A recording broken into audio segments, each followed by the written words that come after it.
Sports. We are Baltimore. We are St. Louis. Base hit, Cardinals win it. Adams delivers. His right arm high in the air. Carpenter with a fly ball. This should do it. Second consecutive game. The Redbirds walk it off. Drive out to deep right. Wong walks it off.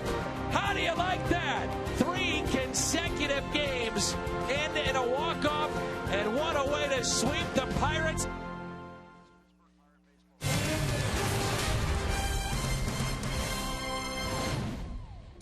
This is St. Louis Cardinals baseball. And tonight from PNC Park, home to the Pittsburgh Pirates. The Pirates play host to the first place St. Louis Cardinals. Welcome to Cardinals baseball on Fox Sports Midwest. That's the Matt Ungary and Al Rabowski. I'm Dan McLaughlin. Cardinals just wrapped up a 9-2 homestand. Now begins a 6-game road trip. They'll have to start at least with the first 3 games without Matt Carpenter. The club is saying this is extreme fatigue. It's a huge loss. Big loss to this ball club. Matt Carpenter is such an igniter to the offense. He's really a spark plug, just a great cheerleader. The Cardinals have had to deal with the loss of Adam Wainwright. I'm sure they'll handle the loss of Carpenter for the weekend just as well. Well, Matt Carpenter not in the lineup, but Matt Holliday is, and he leads the National League in on-base percentage. Baseball comes your way next.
Budweiser, still brewed the hard way. This Bud's for you. Save big money at Menards on all your home improvement needs. And visit your local Mid-America Chevy dealers for great prices on our all-new 2015 vehicles today. A gorgeous night here in Pittsburgh, Pennsylvania. And PNC Park should be rocking tonight. It is a big, big crowd expected. And really, when you think about it, early season, a big series for the Pirates, already 8 games back of St. Louis. That's it. They have to establish the fact that they need to beat the Cardinals, the front-running Cardinals. And they have done an outstanding job with how well they have played at home. The Redbirds, of course, the Cardinals dominated last weekend. 3 walk-off wins, all in extra innings over the Pirates. But the last couple of years, the Pirates have done a turnaround against the Cardinals here at PNC Park. It's been advantage Pittsburgh. Francisco Liriano, his warm-up tosses getting set for the first inning. Peter Borges will lead it off, followed by Colton Wong. And then we'll see Matt Holliday, Johnny Peralta, Mark Reynolds to start at first base, Jason Hayward, Yadier Molina, Pete Kozma, and the pitcher batting ninth, Michael Wacha. He is so tough, this left-hander, and it seems like he's even better against St. Louis. That's Francisco Liriano. Just coming over from the American League, Liriano has really reinvented himself, and his slider has been even better than it has the last couple of years. He's throwing at a higher percentage and getting more and more players to chase it. The Hyundai pitch arsenal: fastball, slider, changeup. And as Al mentioned, over the years, the slider's become a terrific pitch for Liriano. And for many years, when he was in Minnesota, he was compared to Johan Santana because of his changeup. And there's a look at Clint Hurdle, 5 years as the Pittsburgh manager. And what makes Liriano so tough is that usually the slider will come into the right-handed batters and his changeup goes away from him. And it really looked the same arm angle from all 3 pitches. So he's a good competitor, and right now the Pirates are relying on him heavily. Jerry Meals, the crew chief, is calling balls and strikes tonight. Paul Emmel at first, Jordan Baker at second, Andy Fletcher, the third base umpire. Very warm day here in Pittsburgh, and tonight we begin a 6-game road trip. Pittsburgh and Cleveland. First pitch to Peter Borges is taken for a strike, and we're underway. Peter Borges, his average has jumped up to .345. Only 29 plate appearances. But he's got the bulk of those plate appearances on the last homestand, and it was a good one for Peter, as Peter was 9 for 19 and batting .421 in his 5 starts. 1 ball and 2 strikes. Peter talking before the game in the Cardinals clubhouse about just how good he feels. The hip, feels that's just about fully recovered, and it's really opened up his game. A strikeout for Liriano, and that's how we start the series. Missouri Lottery Fox Tracks.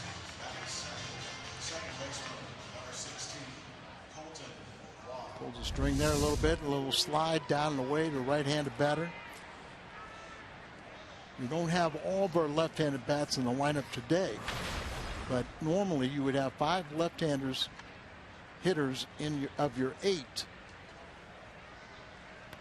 And the Cardinals are hitting just .240 off of left-handed pitching, have a 3-3 record against left-handed starters. So you can see they hit 43 points higher when there's a right-handed starter. 283. And a 1-0 pitch to Colton Wong. And Wong, for the 2nd consecutive game, in the 2nd spot in this lineup for Mike Matheny's club. Matt Carpenter resting, we hope comfortably, and feeling well. What a kick in the gut it is right now. You've got Wainwright out for the year and the uncertainty of Matt Carpenter. With the great start, it's easier to weather that storm. Little tapper out in front of the plate. Francisco Cervelli, 2 down.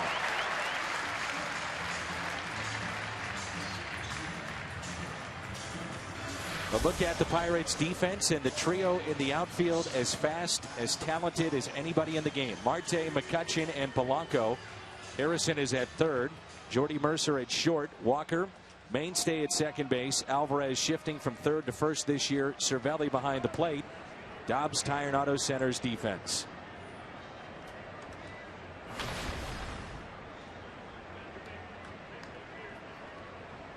.344 average is 5th best in the National League. As Holiday fouls it back. D. Gordon off to a terrific start. Second baseman for Miami. He's hitting .437 to lead the National League. How long will that last? He was great in the first half last year with the Dodgers. Terrible second half. All-star campaign. It's about consistency and longevity in this game.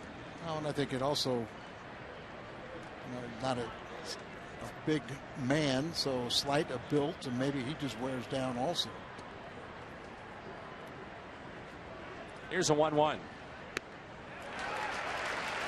Makes you appreciate Matt Holliday at the age of 35 doing what he does year in and year out, and how he gets better in the second halves of seasons. That's why it's so important to see him have the start that he's having. If he can sustain this the first half, traditionally such a strong finisher, you have an MVP candidate. 1-2 pitch. So Holliday leads the club in average at .344. 22 walks, tops on the team. .474 the on-base percentage. And with runners in scoring position, .550. That's the kind of start he's had. On the inside corner and a strikeout. So Liriano strikes out 2. And Michael Wacha to the mound when we come back.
For St. Louis, off to a great start. And this will be the lineup that he'll face. Polanco, Walker, and McCutchen. Then Marte, Alvarez, Harrison, Cervelli, Mercer, and Liriano. Michael will not turn 24 until July 1st and already considered one of the top starters in Major League Baseball. He's been outstanding in his first 4 starts. Last time a little bit banged up a little bit, but he's always pitched well, and you go back to the playoff run at 13 when he was really faced with a tough assignment here at PNC Park, and he answered the bell in a very hostile environment. Hyundai pitch arsenal for Michael Wacha. Good fastball, mixes in the cutter, the changeup, and the curve. Using that cutter and curveball a lot more this year. You look at the Pirates and you say, well, why is this team struggling this year? It has been their offense. Their pitching has been outstanding. As a team this season, though, they're only hitting .230.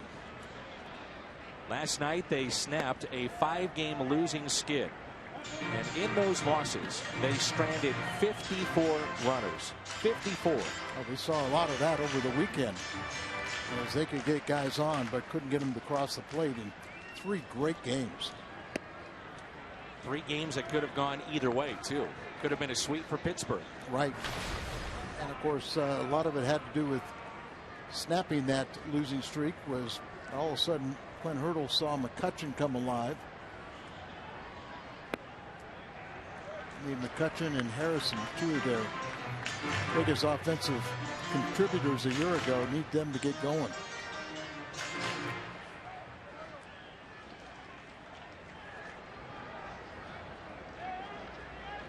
Here's a 3-1 pitch. And a ground ball up the middle. Backhanded, no. Off the glove of Wong and into center field.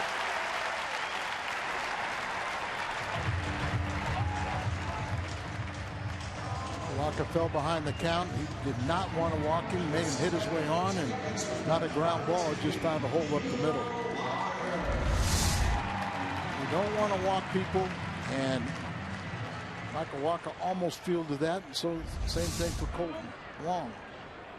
Keep an eye on Polanco. 9 stolen bases this year, 3rd in the National League. 9 and 10 attempts.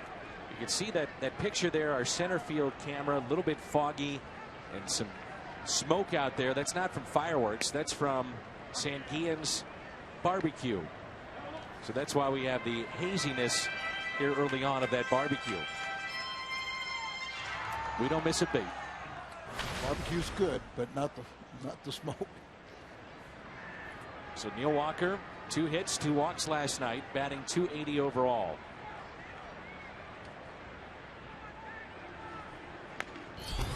And that's a foul ball. I know a lot of fans may wonder when they see Molina look into the dugout and they say, wait a minute, I thought he called the game, and then you had the either yes or no from the pitcher by nodding. Well, he is also trying to control the running game. So he'll look in just like that. Look at Mike Matheny, who will direct the signs about a pitch out or maybe a step off or wanting Walker to hold long to disrupt the game. And that's the running game of Polanco. And of course, since managers have been doing that, they never factor that in as part of the delaying or the time of game. But you'll see it every pitch when there's a runner on base. You'll look over, Mike will give the signs. What he's doing right now is indicating to Molina what they want to do to stop the running game. And a check on Polanco. We mentioned D. Gordon before. He is 12th in, or rather 12 steals, 2nd overall. And Billy Hamilton, 14 for Cincinnati to lead the National League. And 3rd is Polanco. The 0-2, and he's running. Pitch is hit sharply to first and taken there. A fair ball by Mark Reynolds as he steps on the bag for the out.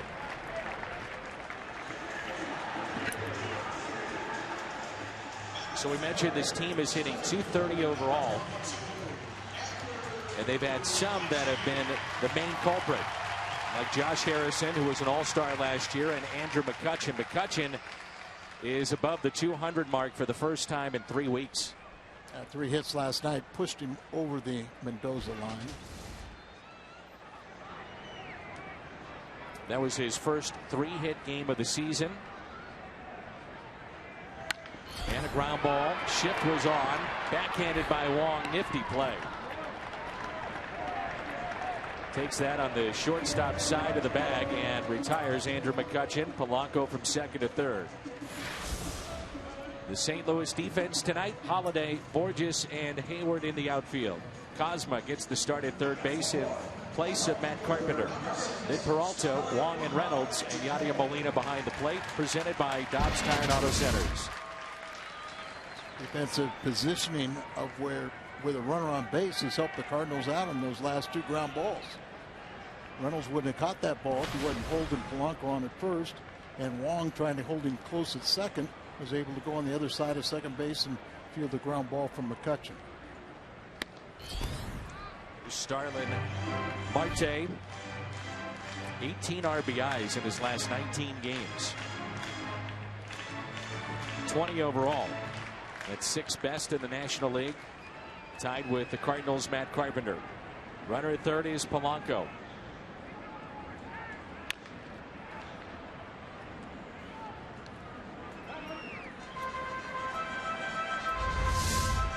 Sure, Colton Wong is real close to the second base bag, trying to keep Polanco in check, and then McCutchen hits it up the middle, and Colton, the second baseman, goes to the shortstop side and throws him out.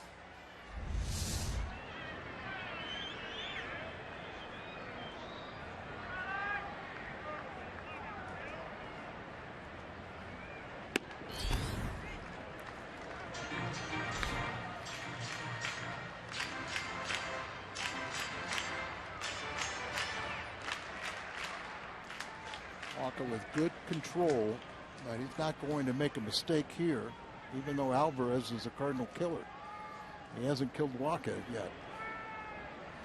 The 2-1 pitch. Now 2-2. Clint Hurdle saying before the game he believes it's just a matter of time before the offense begins to click, but a lot of that is dependent on McCutchen and Harrison getting back to form. No doubt. And then you've got two very talented players like Marte, but they have some holes in their swings. Off-speed pitch, and Kozma can't come up with it.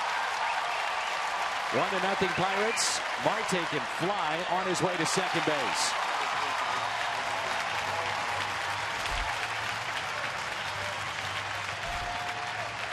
There on Pete Kozma, his first this year, no RBI. 1-0 Pittsburgh. Yeah, a hard hit ball, but it goes right through the legs of Kozma. Pulls up too soon. The glove comes up, the ball stays underneath, and then with that great speed, Marte finds himself out at second base.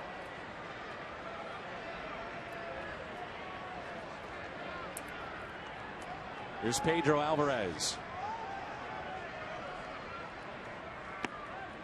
We saw on Sunday Alvarez walked 4 times by the Cardinals and then hit what was at the time the go-ahead home run in extra innings. Then the Cardinals tied it up again and eventually won it. Should have walked him 5th time. And a few times he got a fastball and he turned on it. Here's a 1-0. Had a nice conversation with Pedro before the game. Played at Vanderbilt. He was born in the Dominican, then moved to New York, in an area that Manny Ramirez was born and raised in. After talking with him about that, he said so many times he's been compared to Manny Ramirez because of power. Off of Waka and out at first. Nice play, Johnny Peralta, as Waka was able to stop it initially. 1-0 as we head to the second.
Johnny Peralta, Mark Reynolds, and Jason Hayward for St. Louis. Right to play from Peralta to end the inning. We saw some range there from Peralta as well as Colt Long in that first inning.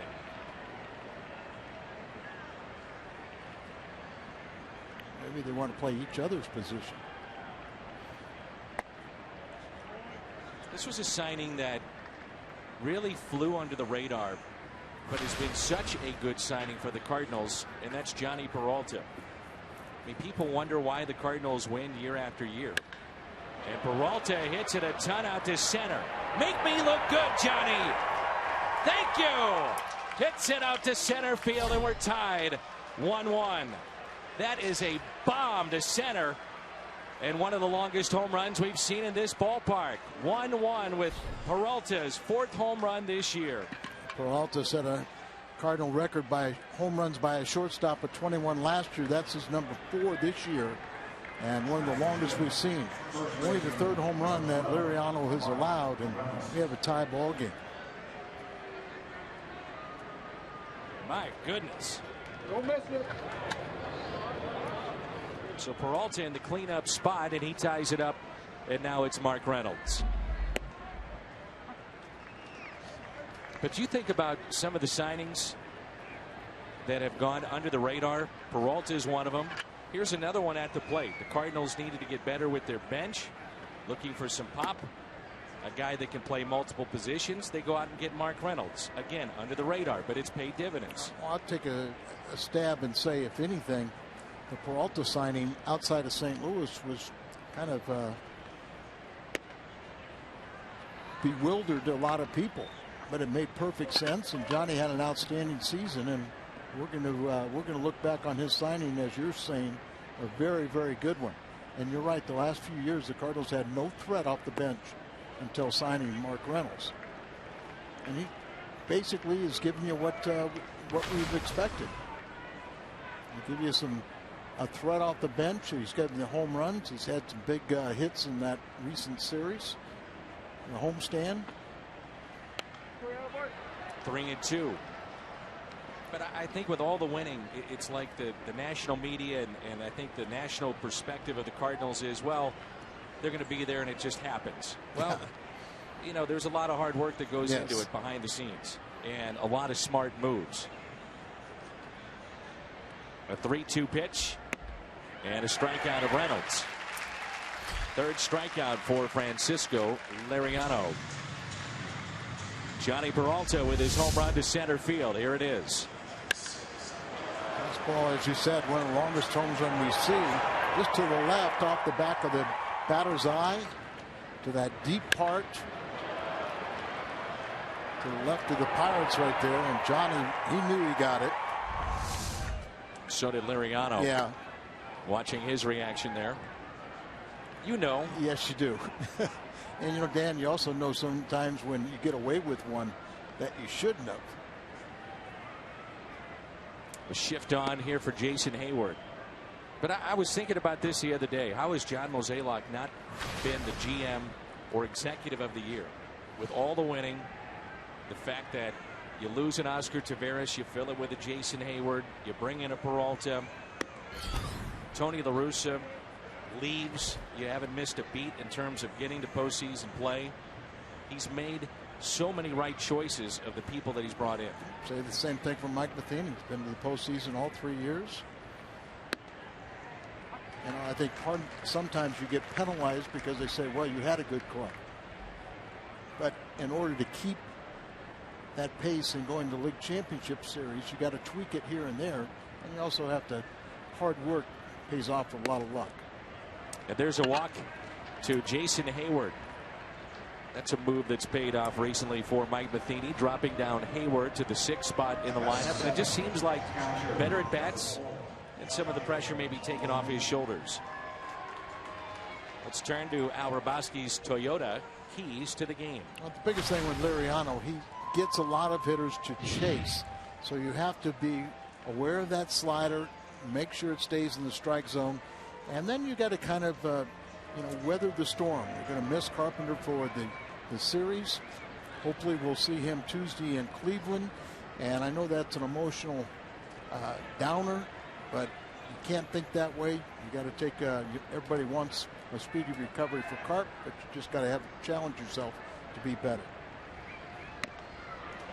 Big swing and a miss by Yadier Molina. And it's easy to lose. You just go out there and don't work at it.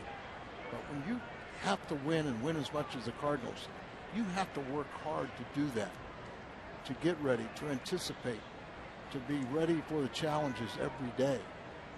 Everybody gunning after the Cardinals and their success. Sure. And we talk about it too. It's easier when you have your full complement. You have Wainwright, and you have Carpenter, you have everybody going good.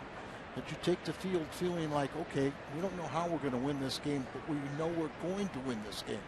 On the other side, teams take the field and they say they don't know how they're going to lose, but they know they're going to lose. A lot of teams have been running on Francisco Cervelli. Now he has caught 5, which is second best in the National League, but a number of attempts against him. A lot of that was early. Cervelli had picked up the pace, and some of that at the expense of the Cardinals. Jason Hayward, the runner at first base. And he's running. Molina with a fly ball into right center. The catch made by McCutchen. Hayward back to the bag at first. Well, it's a good matchup here tonight. Part of our T-Mobile game changer, Francisco Liriano. And very good starts against St. Louis with a 1.86 ERA. Been very, very good. A couple years ago, they couldn't touch him. He pitched well over the weekend. Got a no decision. That was a matchup of Walker. Both of them got the no decision when the game went to the extra innings. Here is Pete Kozma batting in the 8th position in this lineup, and Michael Wacha on deck. Well, Pete definitely earned his way onto this team by what he did in spring training. You and I saw a bunch of the games in which he was arguably their best hitter, could play all the positions, including catching. A valuable guy now. Emergency catcher that we hope never has to catch. Play the corner outfields and everywhere in the infield. By the way, I think Pete would say that too. I hope I never have to catch. I've seen guys, and Jamie Quirk.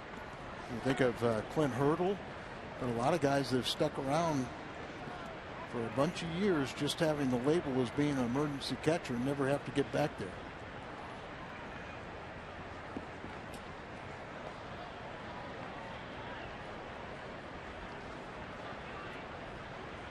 Here's a 1-0.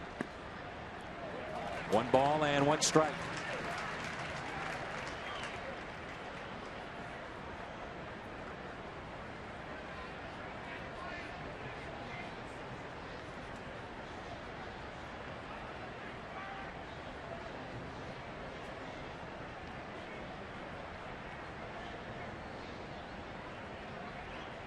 Short lead at first by Hayward. And the 1-1 is lifted in the air to right. Polanco makes the catch. He came in, and it almost got over the outstretched glove of Gregory Polanco. Make me look good, Johnny. He did with a long home run and ties it up. It's 1-1 here in Pittsburgh.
Carpenter's in the business downstairs. We say hello to Jim Hayes. Jimmy. You're too kind. You know, Mike Matheny says it's no coincidence that Matt Carpenter's fatigue issue comes at the tail end of a 20-game stretch. It's obviously been a grind.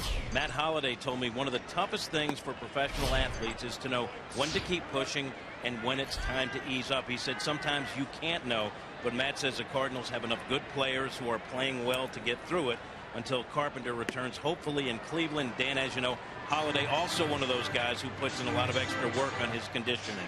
Good stuff, Jim, and there's no doubt. We talked about that, Al, in the first. He is in tune with his body and keeps himself in great shape, doesn't miss games. And I'm sure it's something they're going to have to talk to Matt Carpenter about, who is, you know, you always hear the term gym rat. He's a baseball rat. I mean, he's here at the ballpark for hours on end. And we mentioned in spring training as Josh Harrison is in the hole 1 and 2, but first two guys at the ballpark usually are Matt Carpenter and Yadier Molina. That's at 5 in the morning. And Dan, guys come to the ballpark so much earlier than what we used to. Of course, there was no video. There was no, you know, dining room and lunch room inside the ballpark. You wouldn't eat at the ballpark. So, I mean. The chopper towards third. Kozma tested there and comes back and makes the play. An error in the first and a good backhanded play there by Pete Kozma. So here's what we're talking about, how that schedule can wear a player down tonight. The 17th game of 20 straight. Monday an off day in Cleveland. Then 16 straight and 12 of the next 15 on the road. This is the beginning of a grind.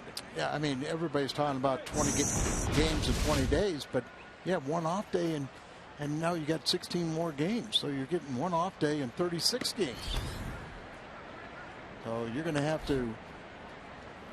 And the magic about it is Mike's going to have to be more conscious, and he's trying to do the best. Yesterday, Carpenter and Holliday both got days off, but it's going to keep the bench sharper. Francisco Cervelli with a fly ball to Peter Borges in center field. They're going to give some of these bench guys more of a chance when they do get an opportunity to play. You know, Cosman really smoked that ball the first time up. But Borges got a lot of playing time, and Reynolds on this recent homestand. So when they do play, they're going to have a better chance. Here's Jordy Mercer. I found it interesting that new commissioner Rob Manfred said recently he would be open at least to the idea of talking with the Players Association in the reduction of games in the regular season. Now, there's a lot of ways you could do it. You could keep this at 162 games and maybe play more doubleheaders, or just reduce it to a 154. Extend the schedule a little bit in terms of more days off. So we'll talk about that and the schedule when we come back. 1, 2, 3 for Michael Walker as we head to the third.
by Steel Outdoor Power Equipment.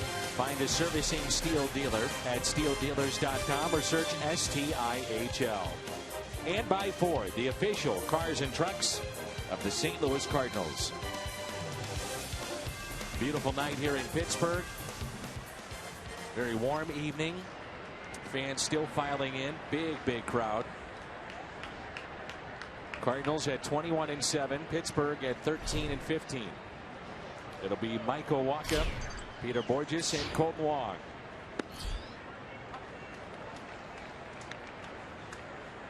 So a reduction in the schedule, something that at least Rob Manfred is open to listening to from the Players Association.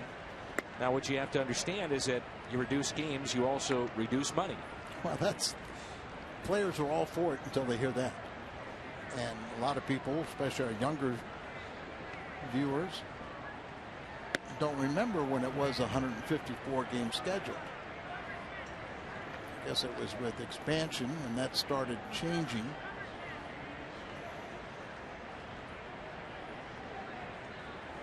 The 2-1 pitch. And Wacha hits it out of play, 2-2. By the way, watching Michael Wacha tonight, the velocity has been really good. Weather's starting to warm up. Guys getting extended out from spring training. It's fouled back. Yeah, Dan, a lot of the pitchers today don't throw that much in spring training.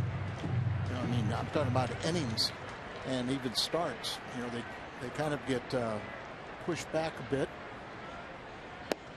A lot of it has to do with the 6-year minor league free agents who did not go. So, you know, the amount of innings they throw in spring training isn't as great as it used to be. So sometimes guys start the season when they really are in that dead arm stage. But right now, after 6 starts, you're starting to get to where you're going to maybe feel the best you're going to feel the entire year. Well, this road trip, the Cardinals obviously batter in terms of that 9th position more times than not will be the pitcher. But then we head to Cleveland, and the DH is in play. Harrison bobbles. His struggles continue. His 5th error.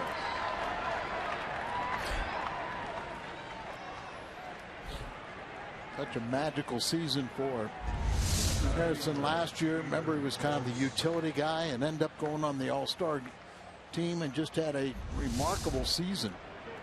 And started thinking of him as an everyday player and a really good one. You wonder how much for those. Now 5 errors. That's 5 of the 18 for the team. And his offensive woes this year are really playing on him at both ends. Now it's Peter Borges, who struck out back in the 1st. And now they signed Harrison to a 4-year extension with 2 options on that. Could be a 6-year deal. And you just wonder if that's playing on him a little bit in the back of his mind and some of the pressure of that deal. I know it's been talked about here in town, but you know, players find a way to get through that, and then they become the player that everybody expects them and knows they could be. First time you get that contract, you kind of feel like you have to earn it, where the ball club is just saying, just do what you've done in the past. That's what's earned the contract. You don't have to be anything better or more special. It's sharply off a glove of Harrison and a fair ball. Wacha racing to 3rd base. Peter Borges with a double. Well, the ball finds you, doesn't it? Right after the air. Harrison had to play in with the speed of Peter Borges and just got a piece of it. And now it's runners at 2nd and 3rd and nobody out. Playing at the edge of the infield grass because of the speed of Borges, so it cuts down your range. If he's playing back, it gobbles that up easily. And the Cardinals with a golden opportunity here. Runners at 2nd, 3rd, nobody out. And a key at bat right here for Colton Wong. First time up, tapped one out in front of the plate. 0 for 1. The check swing, and he went. Colton quietly has been one of the hottest hitters in this lineup. 5-game hitting streak, hitting close to 600 those 5 games. On the homestand, the 11 games hit 390.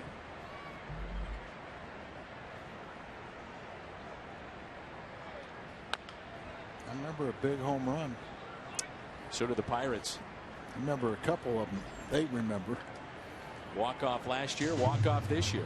Matter of fact, the Cardinals, the last 4 games against the Pirates have been walk-offs.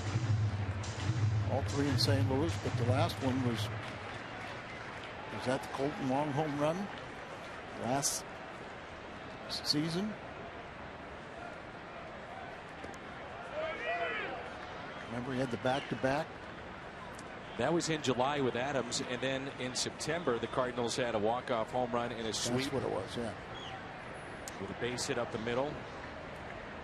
Won a game for St. Louis. The Cardinals just took off from that point forward.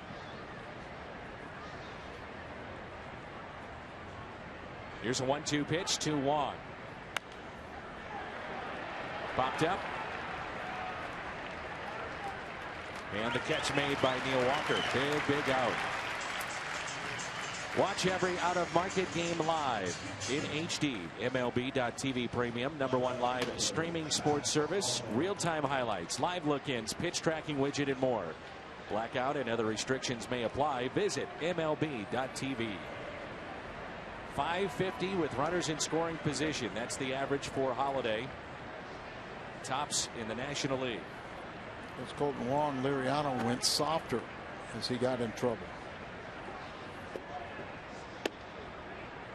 Holiday called out on strikes first time up. 0 for 1.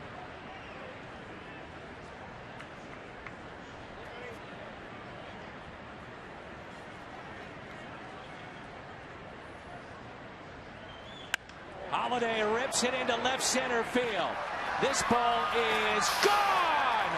Home run, Matt Holiday. A 3-run shot. Snuck over the wall near the 410 sign. That got out of here in a hurry. Cardinals on top. A 3-run homer by Holiday, and it's 4-1 St. Louis.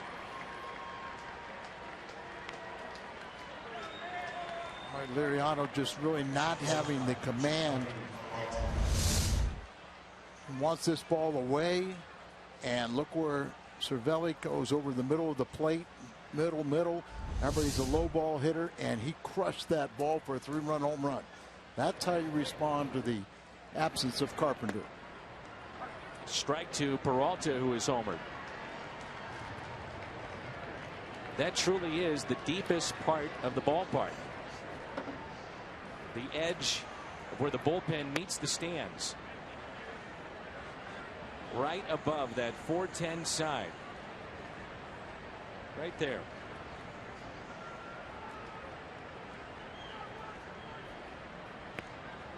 Two balls and a strike on Peralta. This crowd is quiet now. Such high hopes for the Pirates again this year, and of course they're going to be a team that the Cardinals are going to have to deal with all season long.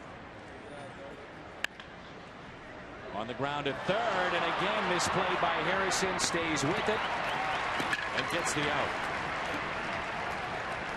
This inning started with an error by Josh Harrison. You see the hit speed over 103 miles per hour.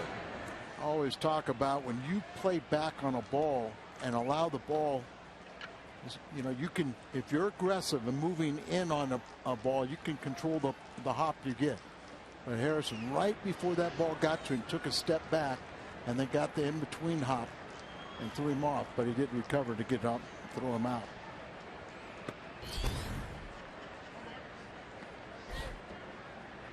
You know, we were talking earlier how a hitter knows it when they got it. The pitcher too. We saw that with Johnny Peralta's home run. And I'm assuming we'll see the same thing with the Holiday home run. As you noted, Al, he missed his spot middle, and Holiday did not miss the ball.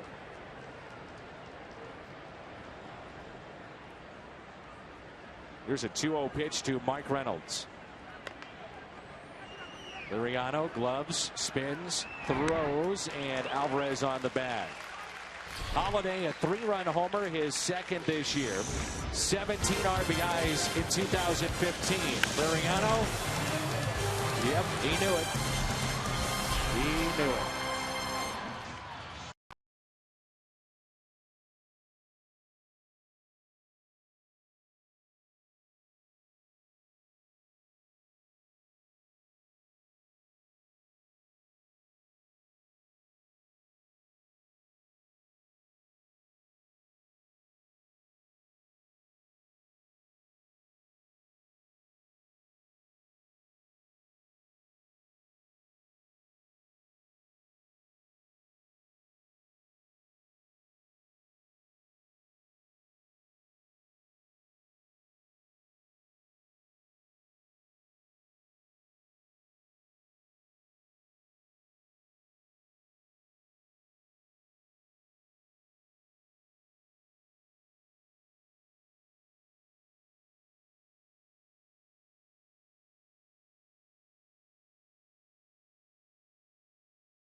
2 home runs.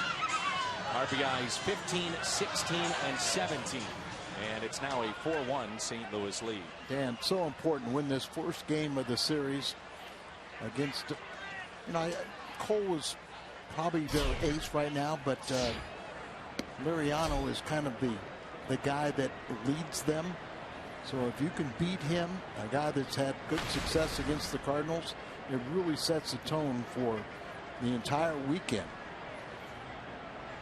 And Michael Wacha's starting to settle in. Line drive caught at short by Peralta.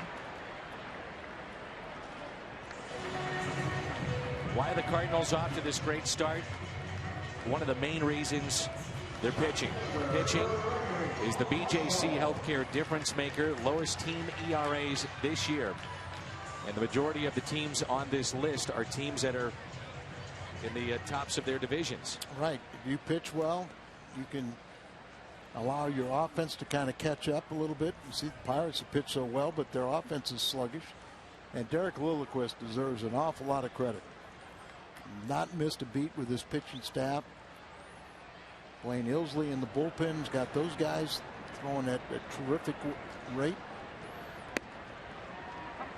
Strike to Gregory Polanco, back to the top of the lineup.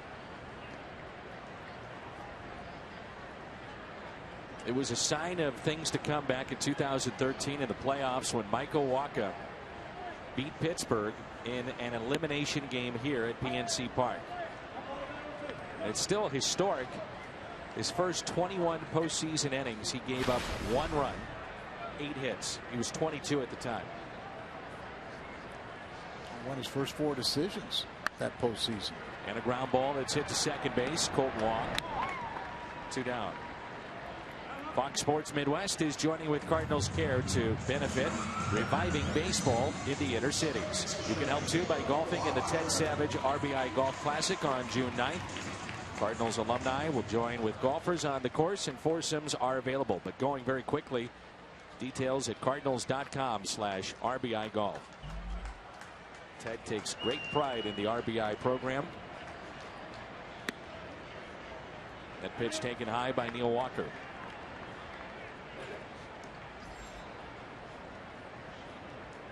Last time out, 6 2/3 for Wacha against the Pirates. It was back last weekend at Busch Stadium. No runs, 5 hits. Cardinals won that in 14 innings, 3-2. That ball game ended by Colton Wong, 4 hours and 28 minutes. Thank you. Pirates have been set down 6 in a row, and the 1 run they did receive was an unearned run tonight. 1-2 pitch, tapped foul.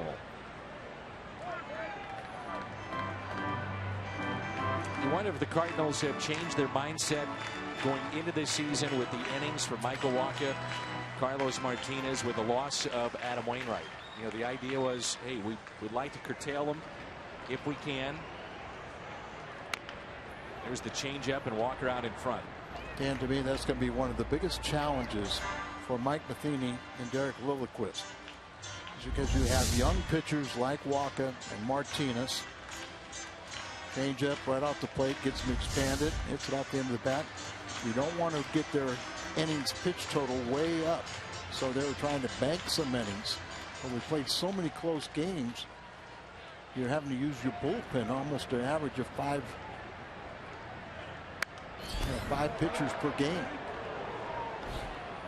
And then when you think about it, if you bring up Jaime Garcia or Marco Gonzalez, you're going to be in the same boat with those 2 also. Because you can't, they can't go up to the near 200 innings pitched all in 1 year. Walker hit by the pitch and a 96-mile-an-hour fastball.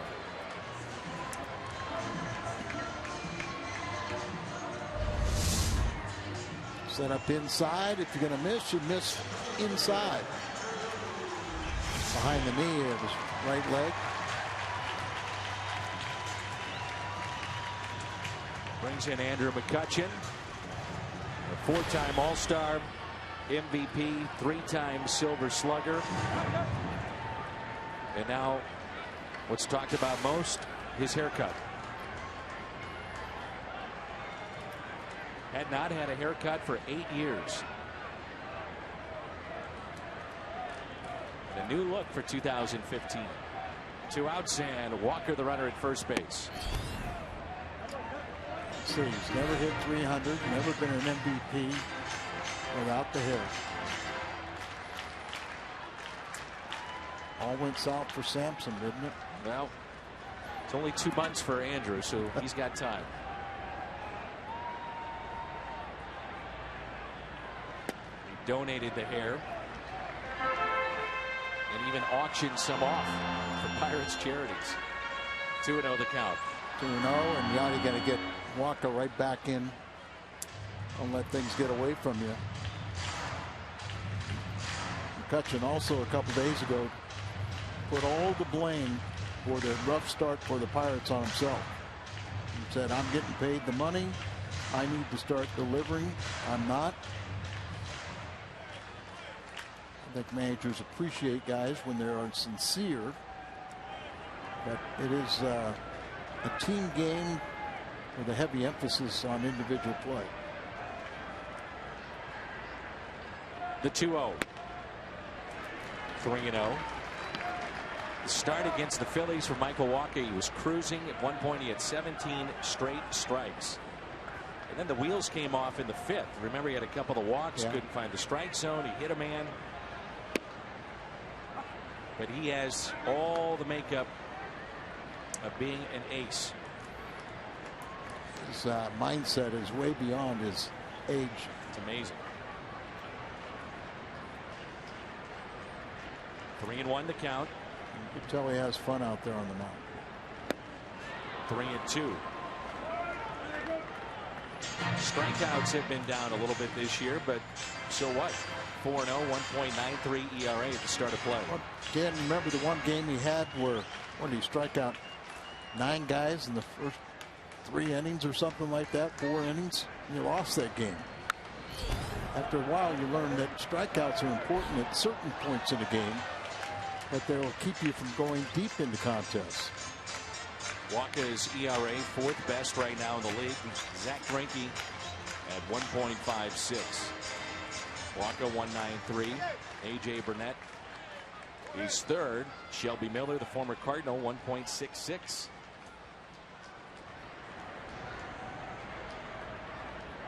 Three-two pitch. Walker became the first pitcher in Cardinal history to strike out the first 9 batters in a game. That was the Mets. That was last April 23rd at New York against the Mets. But he lost that game. He struck out 10 and lasted just 4 innings. Well, Neil Walker, a ball in the gap, might be able to score. Reynolds not even holding him on. He's off with a 3-2. Tough play here for Cosma. Bare hands and the pick. Oh, they almost got him. And we'll see if the Cardinals want to challenge McCutcheon, a former track star from Fort Meade, Florida, and he can fly down the line. But what a job by Cosma and Reynolds on that play. And Pete's made 2 nice plays. He had one go right between his legs that cost the Cardinals the first run. But here he's got a do or die, the great speed of McCutcheon. Nice play by Reynolds at the other end. And he's clearly safe. Mike Matheny is out of the dugout on the top step, and we wait. He says nope. So Starling Marte, with 7 home runs, represents the tying run.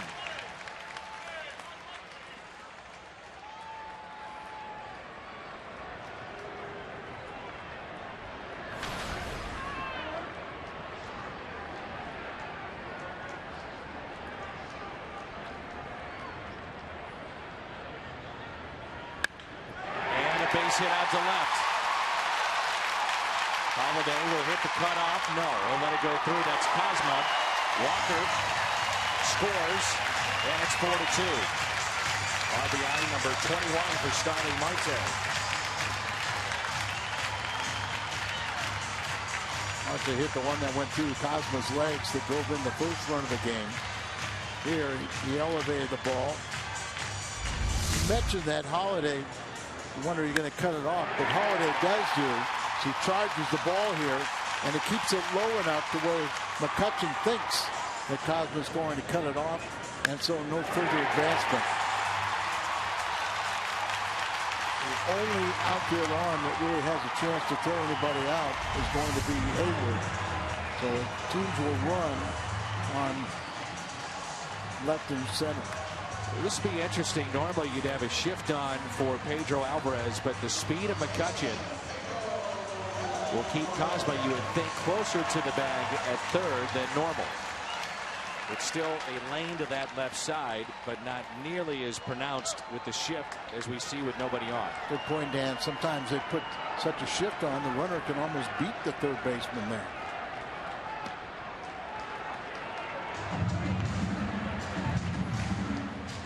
I think with Walker's changeup, there's more likelihood that Alvarez could be so far out in front and hit one off the end of the bat that you should have somebody on the left field that's able to field a squibbler. 0-1 pitch. Now 0-2. Alvarez with 109 career home runs, 17th on the Pirates' all-time home run list. Number 1, the great Willie Stargell, 475. The amount that Stan the Man hit. Right.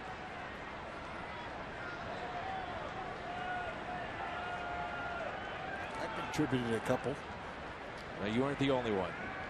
What a great player.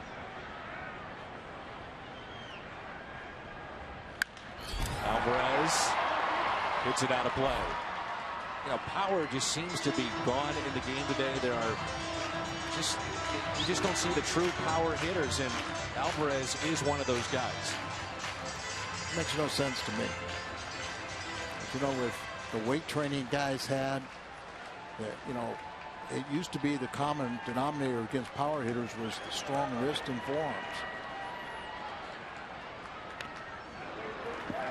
You did have weights were taboo in baseball up until about the 80s. But what you did have is you had a whole bunch of country strong guys that, you know, in the off season would work on farms or bricklayers, and they build up their bodies naturally just by working in the off season. 0-2 pitch. You're a gentleman farmer now. Have you ever had the pleasure to bale hay? Oh, sure. Throw some hay bales around? Yeah. And then I'm on the DL for a week. Runners at first and second. And the 1-2 to Alvarez. Held on to by Molina, and a strikeout. The first tonight for Michael Wacha. 2-out base hit by Starling Marte as he drives in his 21st. 4-2 St. Louis.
8 gallons or more now until September 24th, and receive up to 50% off on a pair of tickets to a Cardinals home game.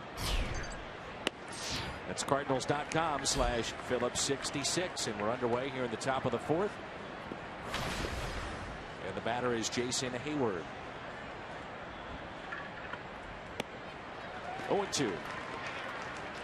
Francisco Liriano, originally signed by San Francisco, and you may forget, he then was traded to Minnesota along with Boof Bosner and Joe Nathan for A.J. Brzezinski. And the Giants don't like to talk about that trade. No, they don't. A.J. still going strong. Off to a great start with Atlanta. Very good start. Liriano, another pitcher that's had the Tommy John surgery and come back and performed well. Missed all of 2007. As Hayward waves at it and strikes out. 4 strikeouts for Liriano. Chevy Fox tracks. Jason hit well under 200 against left-handers last season, but this year he was well over 300. But there, Liriano got him to chase that breaking ball off the plate. Yadier Molina fly to center first time up.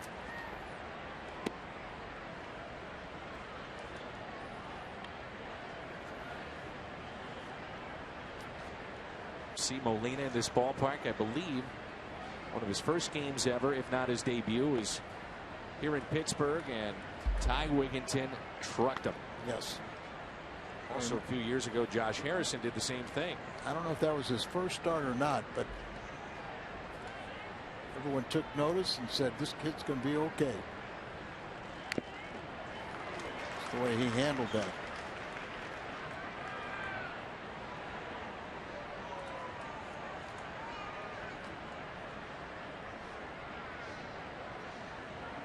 That one caught Cervelli where you'd rather not have it catch you. And Yachty's giving them a little time. One of the few times I think they'll allow him to be that far out of the batter's box.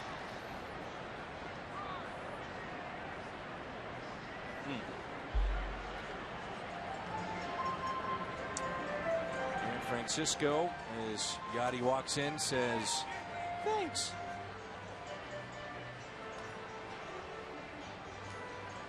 Sure you're okay? Yes. You're mean, Dan.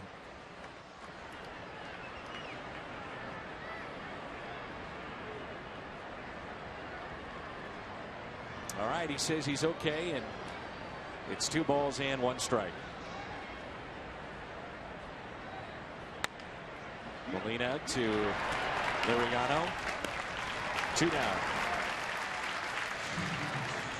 Next time you're looking for great seats, get to StubHub. On StubHub, you can grab Cardinals tickets all season long, even at the last minute, and even if the game is sold out. So get to StubHub today. StubHub, the official fan-to-fan ticket marketplace of the St. Louis Cardinals.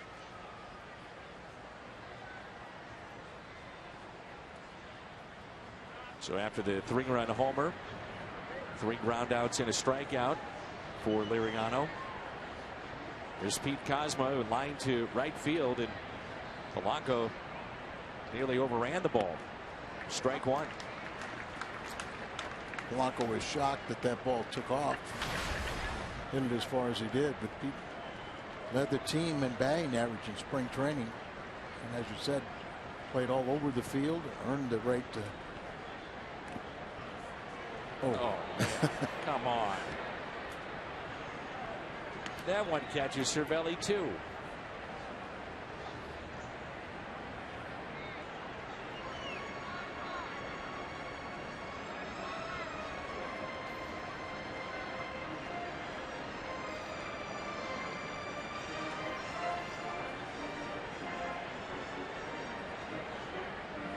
Every catcher kind of knows what's going on happening right now, don't they? See Mikey. Of course, the trainer will come out, but he can't really offer too much help.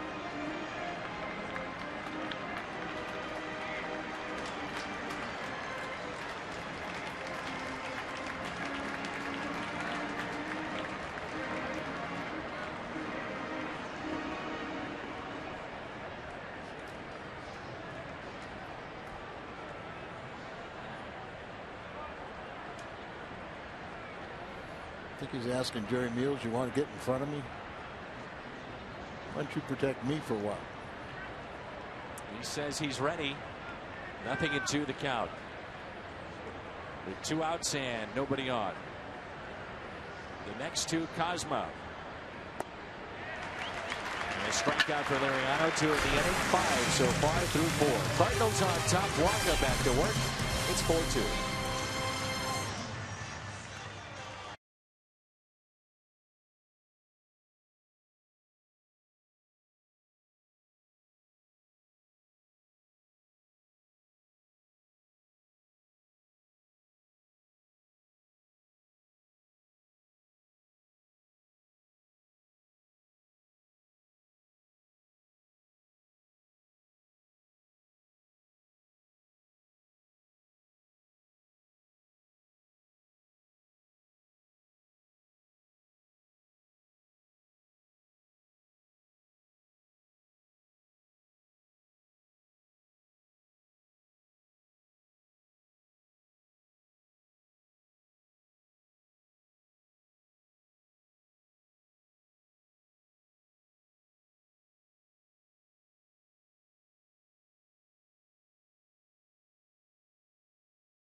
'30th anniversary of the 1985 National League Championship team. Memorial Day, Monday, May 25th. 25,000 fans 16 and older receive a wearable replica of the 1985 NL Championship ring, courtesy of Ameren, Missouri. Tickets at cardinals.com/promotions.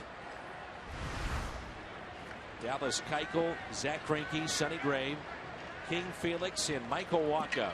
3 or more wins and ERAs that are below 2. Undefeated. And that's the 5 remaining in the major leagues with those numbers. Keuchel was just named the American League Pitcher of the Month. He's been doing this for about a year and a half, pitching this well, but Houston's been so poor, many haven't heard about him. 2-0 the count on Josh Harrison. Rounded out to third, first time up.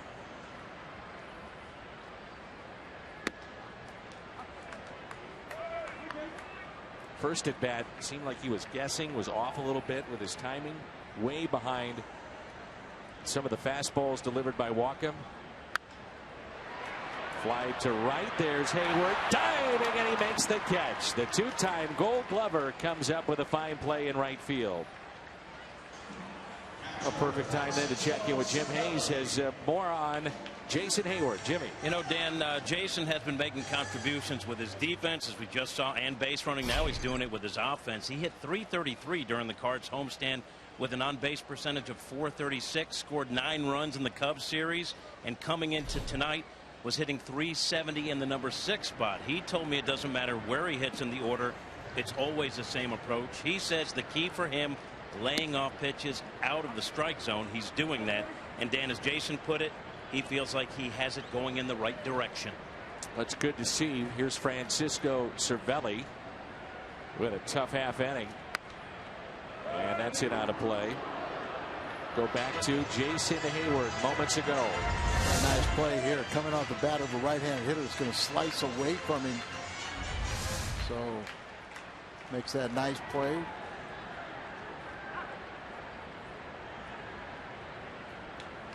Oh, to the count. Cervelli is fly to center field.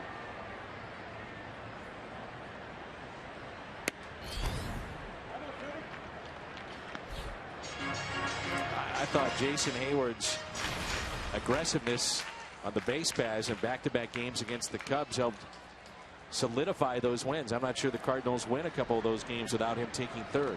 Well, he had twice he scored 3 runs in a game, and as you said, a couple times he really was a difference maker going from first to third, particularly on that one little Wong hit that ball, little floater over the shortstop area, and went from first to third and was aggressive, and it paid off.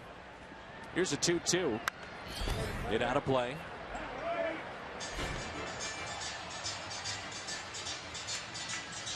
Big Cardinal fans, Avery, Luke, Andrew, and Caroline, watching the ball game tonight on Fox Sports Midwest.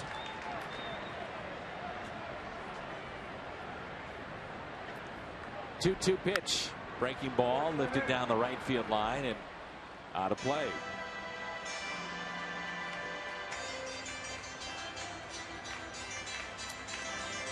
In the course of this season and maybe many seasons to come, the Pirates will miss Russell Martin. That's not to take away from Cervelli, who's been a fine catcher in his own right, but Russell Martin, to me, one of the elite catchers in the game. Leadership, offense, what he does defensively. There's Cosma to his left, and he makes the play. Totally agree with you, Dan. Remember a couple of years ago, his first year here, they credited him with so much leadership of guiding the pitching staff, shutting down the running game, and then they let him walk to Toronto with not much fanfare. I'm sure there was, I guess he wanted more than what they were willing to pay, but.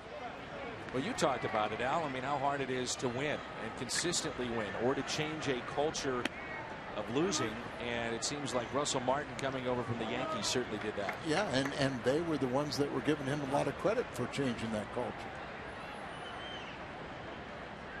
Here's a 1-0 pitch. Now 2 balls, no strikes on the 8th place hitter, Jordy Mercer.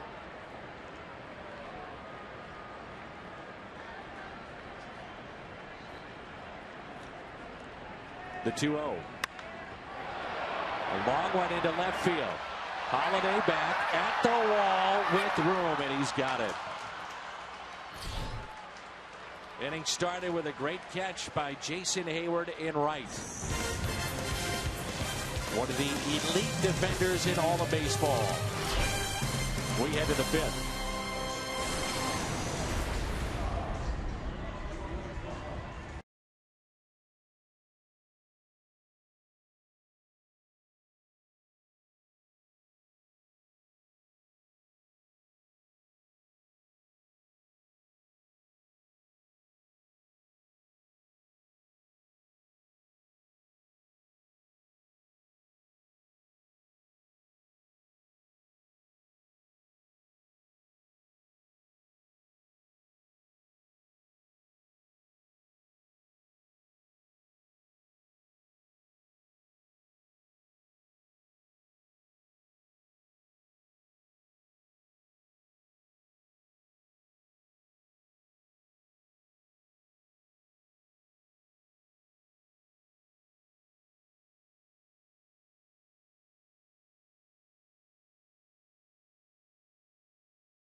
Francisco Liriano. Michael Wacha will lead it off, followed by Peter Borges and Colton Waugh. Again, Liriano so tough against the Cardinals. 9 career starts, 4-1 his record, 1.86 ERA, and just last weekend we saw him at Busch Stadium, 3 hits, no decision. As Walker hits it in the air to right center, there's Andrew McCutchen, and he makes the catch. What time is it? It's time for our What's on Tap, presented by Budweiser. The matchup tomorrow, Carlos Martinez, he's 3-0 against Vance Worley. Worley 2-2. Will come your way tomorrow, 5:30 right here on Fox Sports Midwest. That's your Budweiser What's on Tap. It's a learning process now in the rotation for Carlos Martinez. Had a rough first inning against the Cubs, gave up 5 runs. And then Mark Reynolds popped a grand slam, and a highly entertaining game and win for the Cardinals. And I'm sure Carlos is chomping at the bit to get back out there and atone for that outing.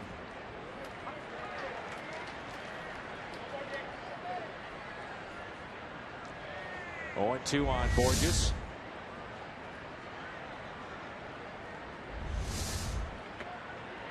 And he strikes out for the second time. 1 for 3 with a double and a run scored. 6 strikeouts for Liriano.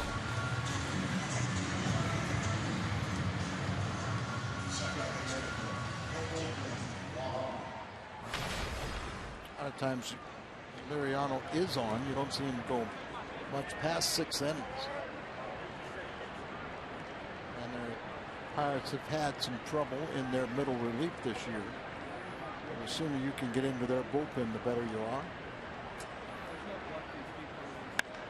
And that's a base hit into left center field. Wong thinking 2 and hustling to second base with a double. So a 2-out double, and it brings in Holiday.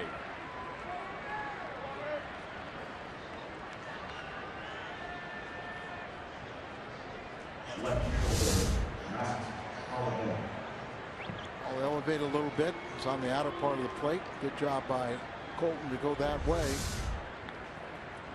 Now, we were talking about John Mozeliak and the moves that you make. There's not many you went back and said, ooh, that one hurts. And one that stands out for me is the guy at the plate. I mean, this has turned out to be a tremendous deal for the St. Louis Cardinals. Tremendous for Matt, huge contract, but in baseball terms, the money and what he's provided has been sensational. And Holiday hits it out to deep center again, and there's McCutchen. Agreed? Yes, absolutely. Good in the community also.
Best record against the Central And this is since 2014. The Cardinals 45-31. And Al, we were talking before the game.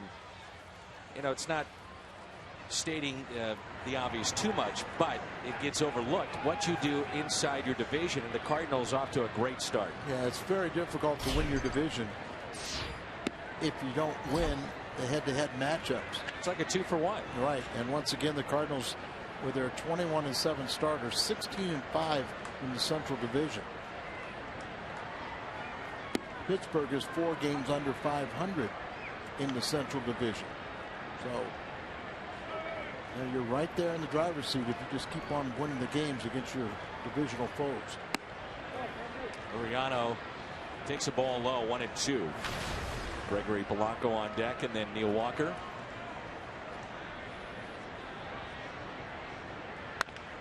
Chop to the right side. There's Colton Wong with time and makes the play. I saw Mike Matheny during our commercial break smile for the first time on this trip. He hasn't had a lot to smile about, obviously, with the news of Matt Carpenter, but he was watching the Kiss Cam, and he even got a kick out of it. We were watching it too, Al. We got a kick out of it. It's one of your favorites. Absolutely. One of my favorites. You've loved it for years. I love getting you going on the Kiss Cam. I do find it humorous. Oh, every once in a while I look over at you and you're laughing, you're giggling over there. Here's Gregory Polanco. Fun at the old ballpark, Al. You better believe it. Polanco is 1 for 2. Inside and high. A pitch at 96.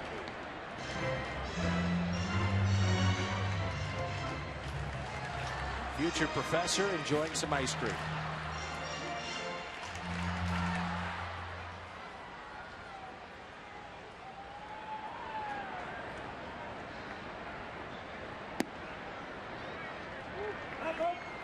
Two and 0. Has fallen behind several of the hitters today.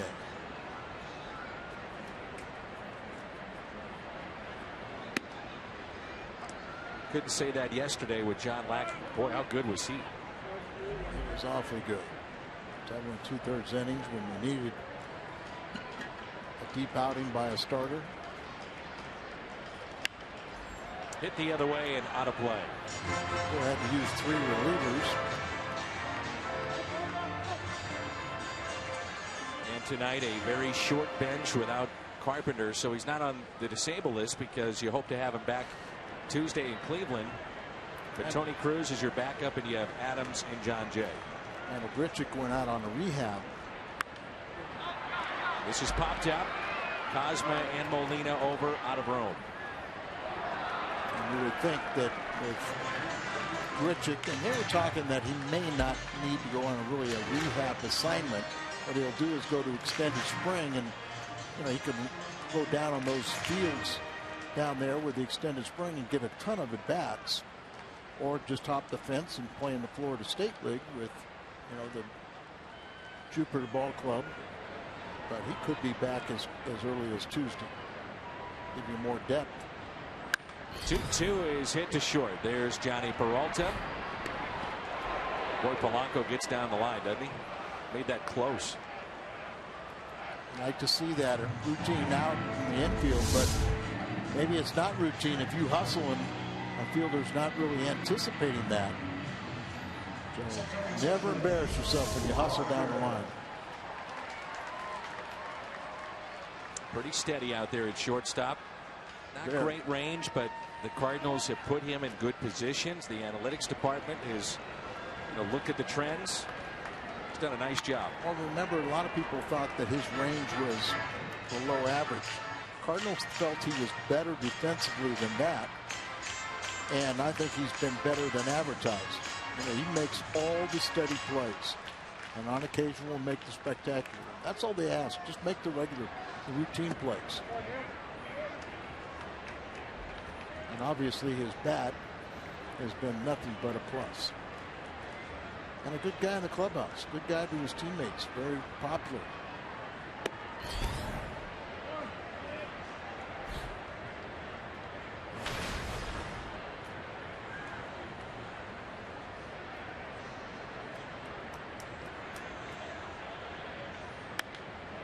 Had him out in front on the changeup and popped up on the infield. And Cosmo wants it and puts it away.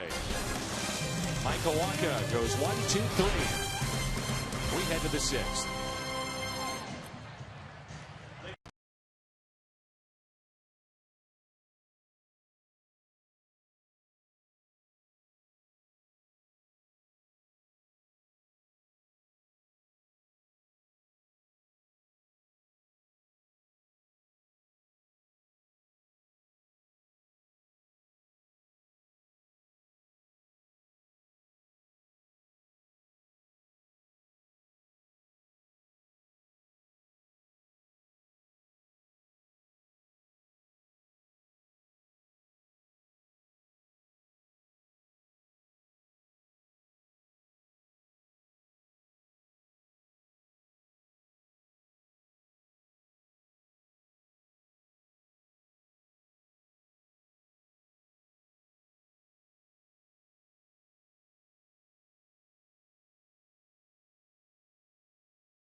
Enter promo code CARDS. Greinke, Cueto, Leak, and Liriano.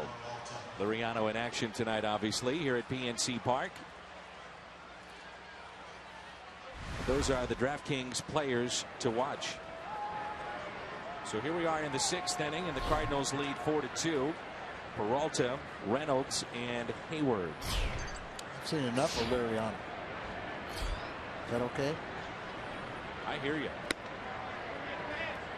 Although the Cardinals have picked up 4 runs, and it seems like that's an awful lot when the Cardinals face Francisco Liriano. I assume they knock him out this inning. You know, we were talking about Randall Grichuk before. Cardinals with this short bench.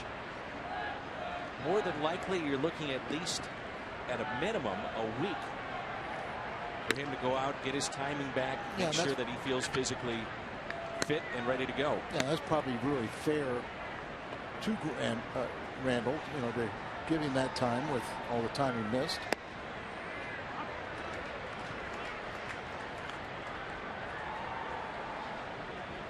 And right now the Cardinals with the short bench.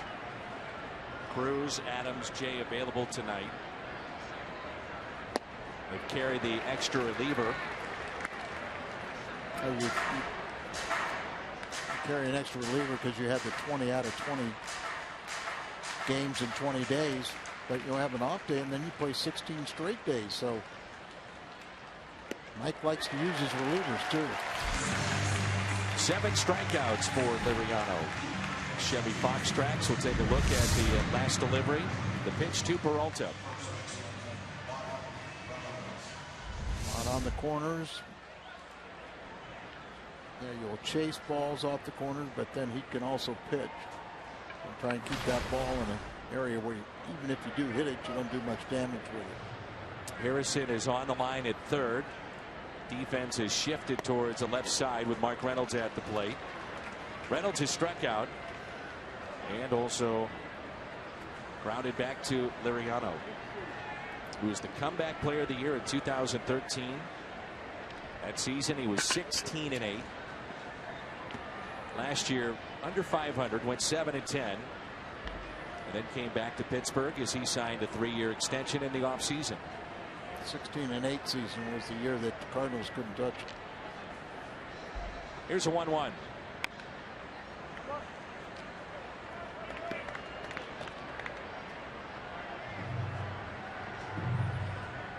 St. Louis already with 21 wins. Next closest team, Houston, with 19. All the other division leaders with 18 wins going into play tonight. Strikeout of Mark Reynolds. Number 8.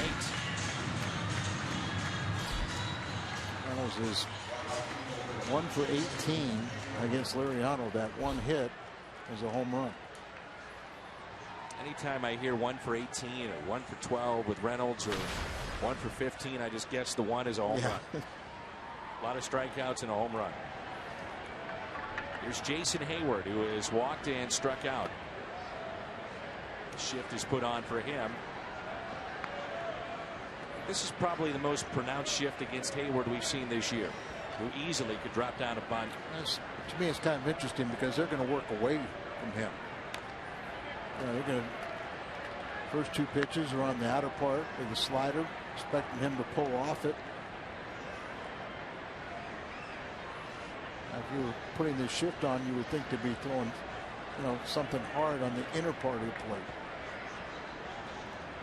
Just let him pull it. If he pulls it foul. Here's a 1-1. Throw the fastball there, up and away. They do play their left fielder pretty. Hit to left a little bit.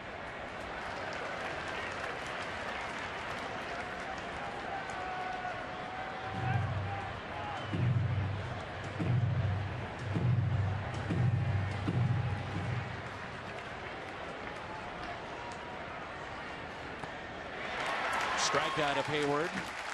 9 tonight for Francisco Liriano. We're midway through 6 as he strikes out the side. Near the top half. Started with Peralta. Then Mark Reynolds. And finishes up with Jason Hayward. 9 tonight for the Buccos lefty.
Accommodations, tickets to a weekend home game, a personalized slugger bat, and a $25 credit to Brewhouse or Red Kitchen and Bar. Book today at 655-1234.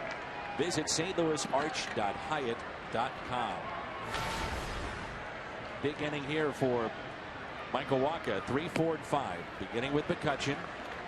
2 balls and no strikes. McCutchen 1 for 2 with an infield hit.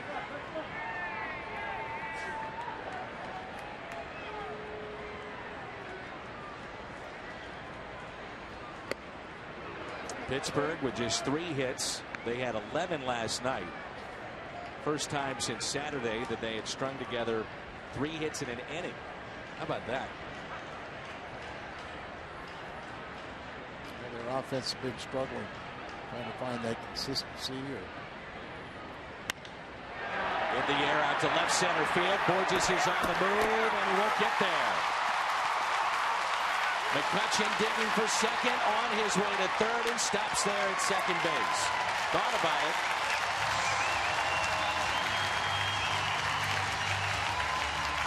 And a leadoff double. Michael Wacha has been falling behind the count. He's only thrown first pitch strikes to 12 of 21 batters. Plug the gap out in the deepest part of Kindo. Watching, and he can run. Borges did get that ball back in quickly to hold him to just a double. McCutchen dealing with a sore left knee since spring training. They say he's not running quite as well, but still better than most. Marte has been on base twice, reached on an error by Pete Kozma, and a 2-out RBI single back in the third. McCutchen does not use that knee as an excuse either. People have offered it, and he said no, and it's not bothered me that much. 1-0 driven into right. Hayward won't get it. Deep though, McCutchen, and runners at first and third. How about the play there by Jason Hayward? He deeped McCutchen, who had to make sure that that ball got down before he took off. Watch McCutchen. He's going to think that it could be caught, kind of going halfway. That ball was scorched also, but a very nifty play by Hayward to feel confident enough to deke him and then put himself in kind of an awkward position to stop that one hopper. We began this frame saying that this is going to be an important inning for Michael Wacha. Now he's got Alvarez, runners at first and third, and nobody out.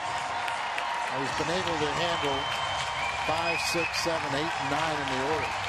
And that's what he's going to have to do right here with runners at first and third and nobody out in a 2-run lead.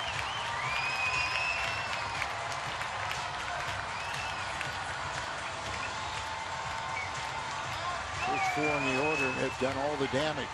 5 through 9 are hitless.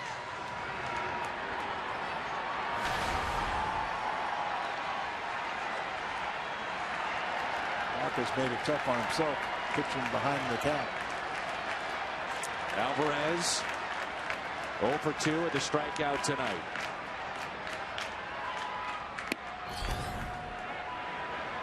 I was talking with Lance Lynn before the game about these types of situations. For him, it was 2 games ago, bases loaded, nobody out, 2, 3, and 4. And he said you have to figure out a way to stay within every at bat. Don't look back, don't look ahead. He says it sounds simple and cliche, but it is truly pitch by pitch in these types of situations.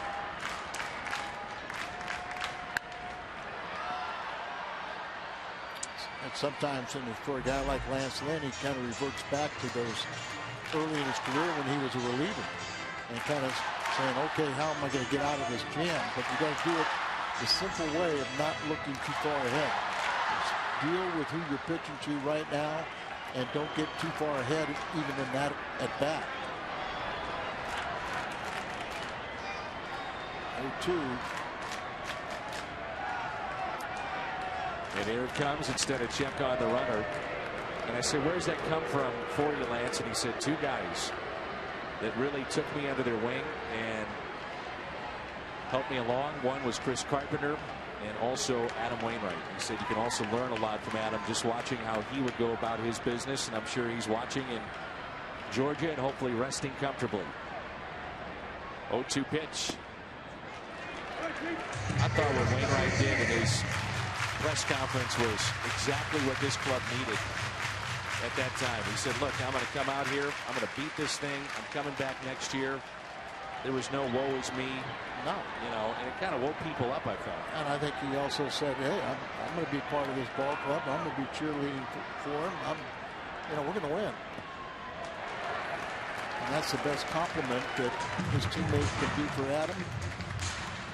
And somewhat in the next few days, you see Yachty do his thing. That runner at third blocked that ball and don't let any advancement. You got to do the same thing.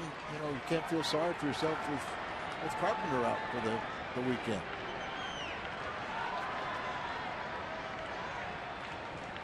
2-2 the count. Runner goes, and it's pulled foul. This is where the Pirates really could be dangerous here. Runners at the corners and the outstanding speed that they possess with McCutchen and Marte.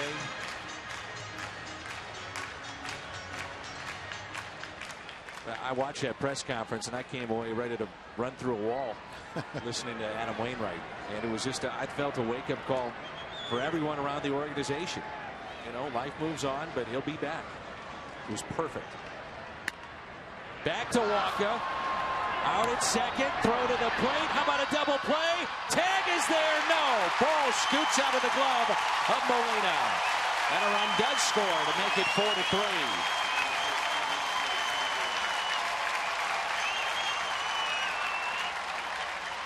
I think Walker, as good as he is, I think he makes a mistake here trying to go for two. He checks the runner ever so slightly, but then puts Johnny Peralta in a tough spot. He does throw the ball, but Yachty couldn't hold on to it. Tough play right there, and he does have it secured, but it looks like as McCutchen goes through, the contact is made, and he loses the ball. That would have been one heck of a double play. But I like Walker's chances of just getting one and then getting the next two hitters out. However, the throw, if it's a better throw, he's got him. I mean, well, yeah, I mean, three steps. But I mean, that was the, he could have got the double play at first base, but that was a tough play. And I thought, you know, Peralta looked like Yachty had it, but I don't think that's one you could anticipate. And we talked about the speed. Well, it came into play for McCutchen and the Pirates. The pitch count at 96. Cardinals with activity in their pen. Runner goes, and it's pulled foul by Harrison.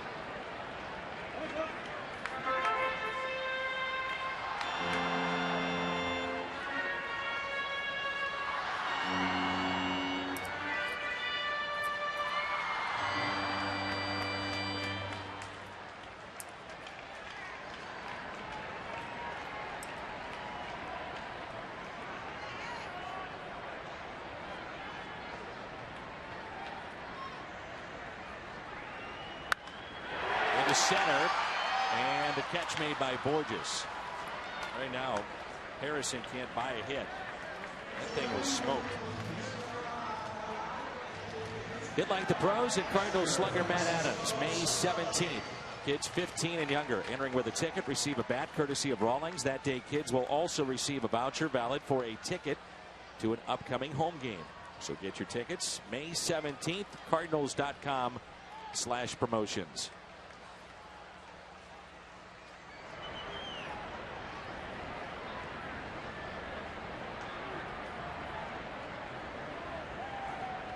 Sabelli, and there's a strike.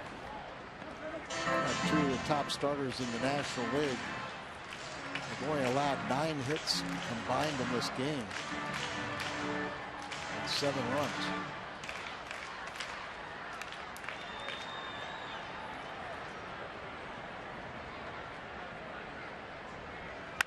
Up the middle, Peralta won't get to it. A base hit into center. So 3 hits in the inning. And it brings in Jordy Mercer as the Cardinals are trying to squeeze one more out from Michael Wacha.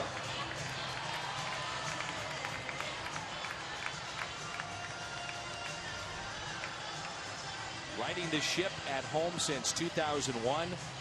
This ballpark opened up 2001 to 12. Cardinals, one of the main culprits coming in here and just dominating Pittsburgh, but last few years, a different story.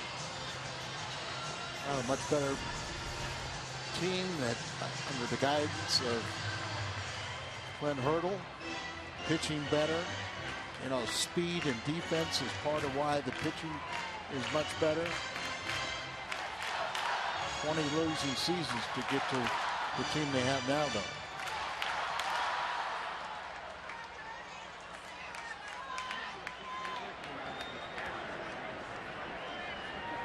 Here's Jordy Mercer.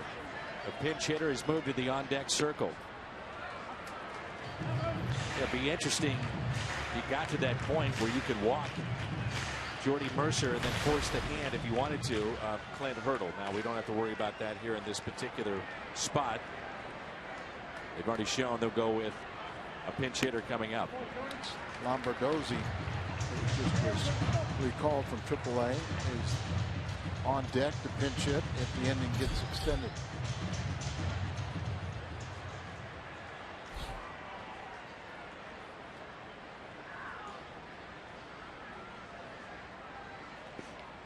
Breaking ball in the dirt. 2-1. Lombardozzi is a left-handed hitter, so Cardinals get Randy Choate up, and he begins to throw.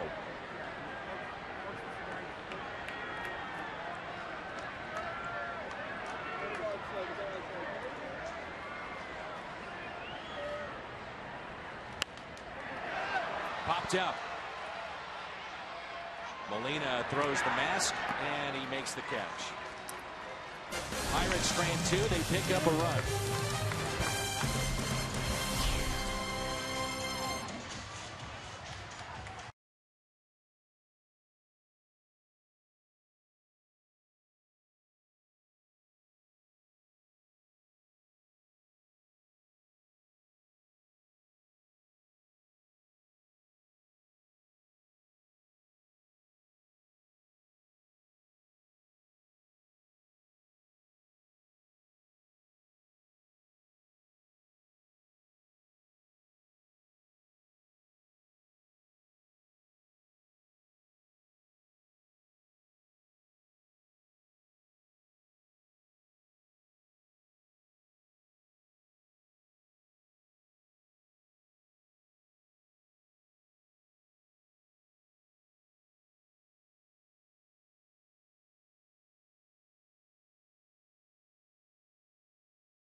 Gateway Honda dealers will donate $1,000 to the Make-A-Wish Foundation.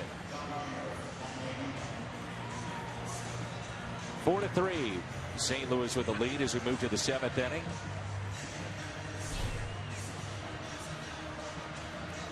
Mariano will probably be in his last inning of work, and Waka's night could be through. He's at 104 pitches. His spot is up third. So you would think his night is through.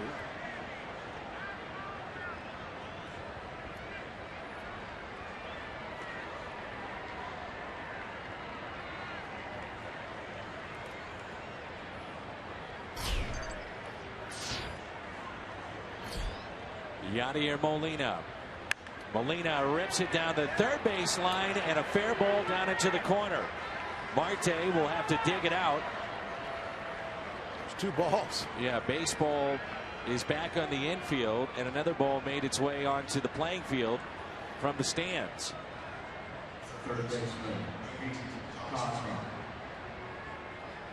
Sure we got the right one. Now he jumps all over this first delivery. It's a down in left field corner, gets himself out in scoring position with the double. It's his 6th double of the year, and then you see 2 balls.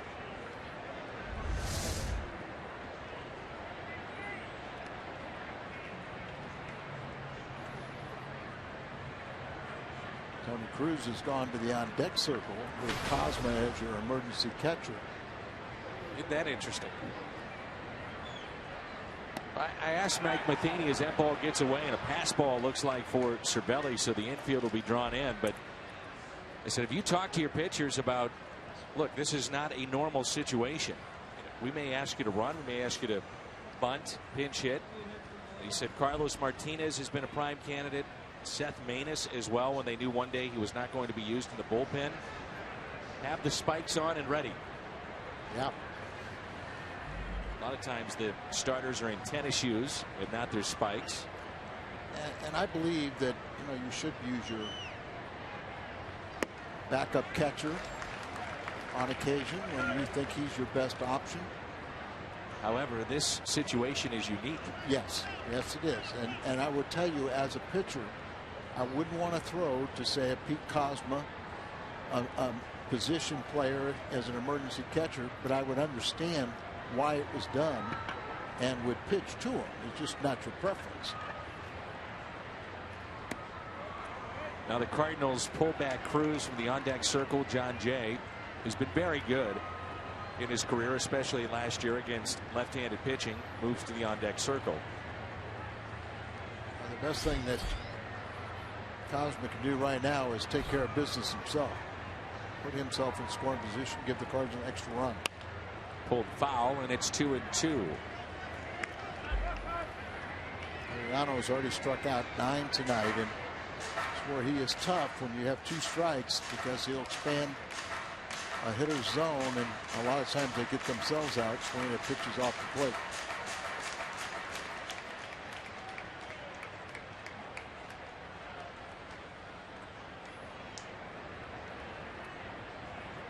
The 2-2. Out in front again. Pitch count at 96 for Liriano. If Caminero, Hughes, Liz, Melanson, and Scahill from the right side. Antonio Bastardo and Tony Watson from the left side.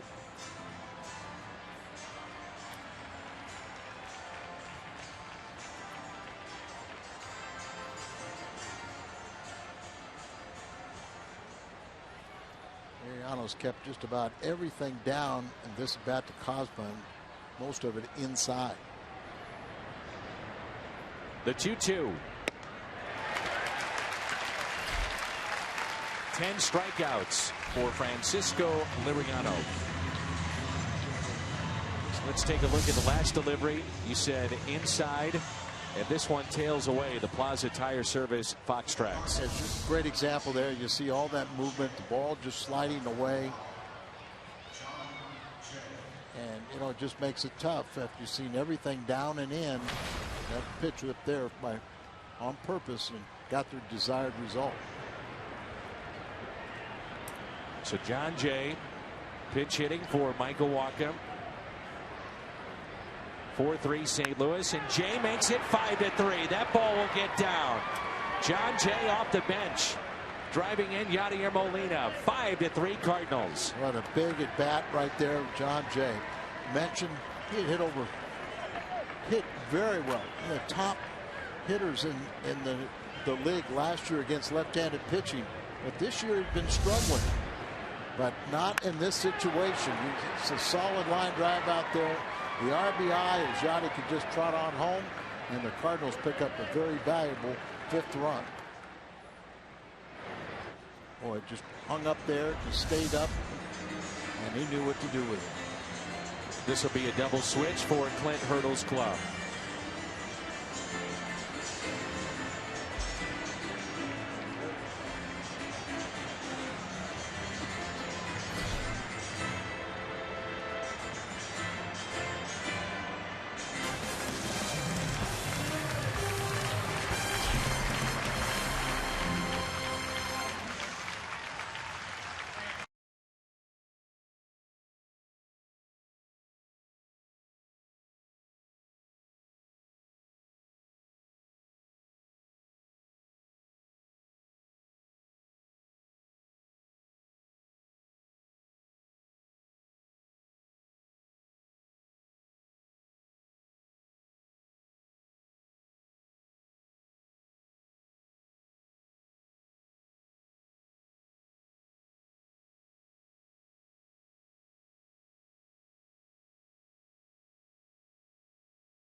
in appearances for the young man.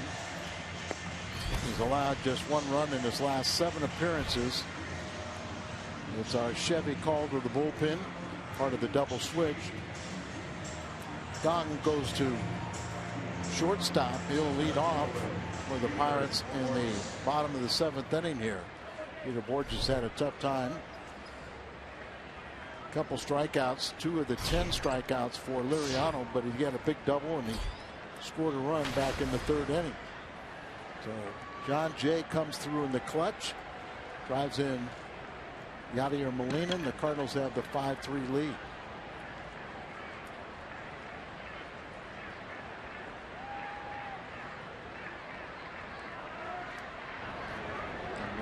Checking on John Jay. Didn't have a big lead at all, but keeping him close.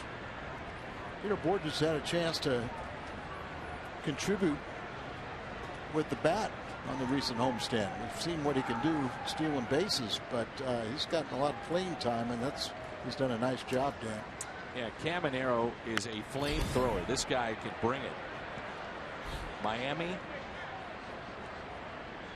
let him go, and Clint Hurdle was surprised that a guy like this was available for any team to pick up, and the Pirates pounced on the opportunity.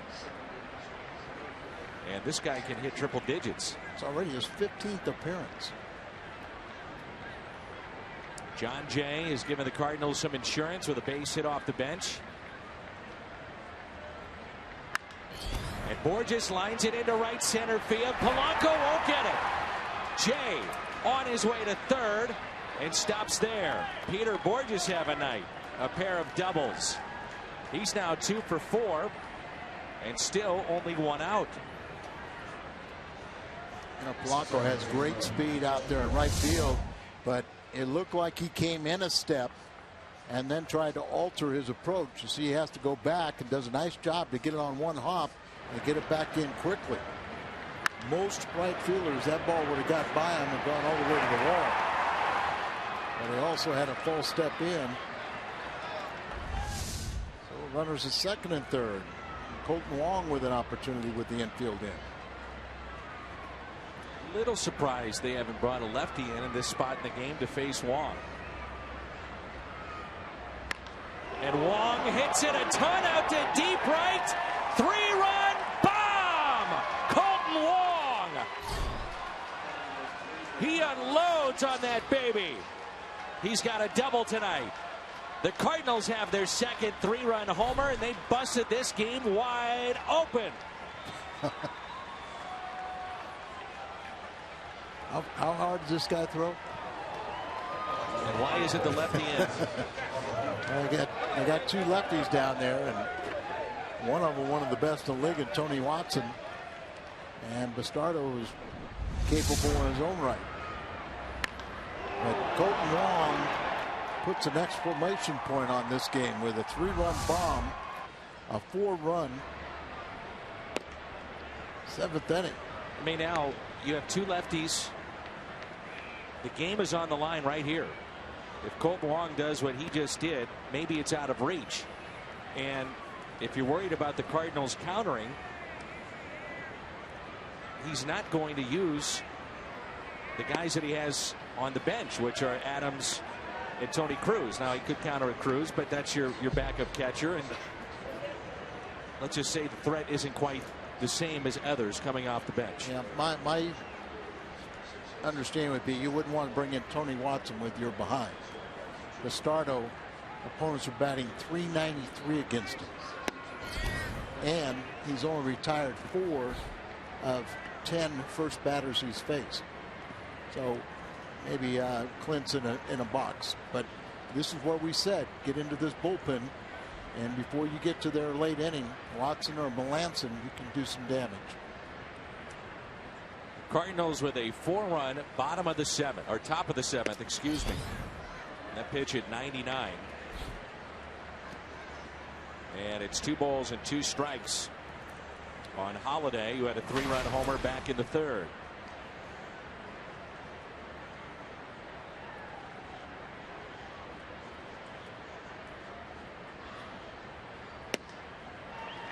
Strikeout of Holiday. Tonight, Fox Sports Live will get you caught up on the 14 other Major League Baseball games in action, including Yordano Ventura's return from suspension. Will we see more fireworks as he takes on David Price in Detroit? NBA, NHL playoffs roll on. You can see it all Fox Sports Live tonight on Fox Sports 1 or see it simulcast on Fox Sports Midwest. I just think with the short bench, Wong at times, issues with left-handed pitching, that's the time you've got to bring him in. The Cardinals thankful they did not. You know, your manager's decisions are only as good as the execution of the players.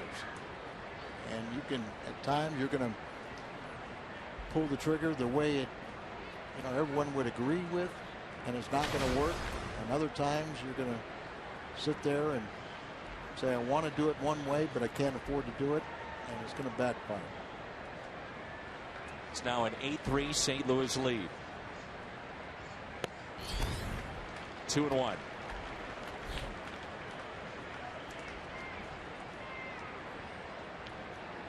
Cardinals with 3 home runs here tonight.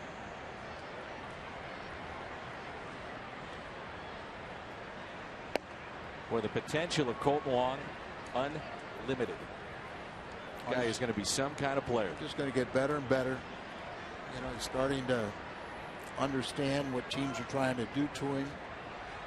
But here's a wealth of talent, and you know what? He's a two-way player too. You bet. Plus, he can run.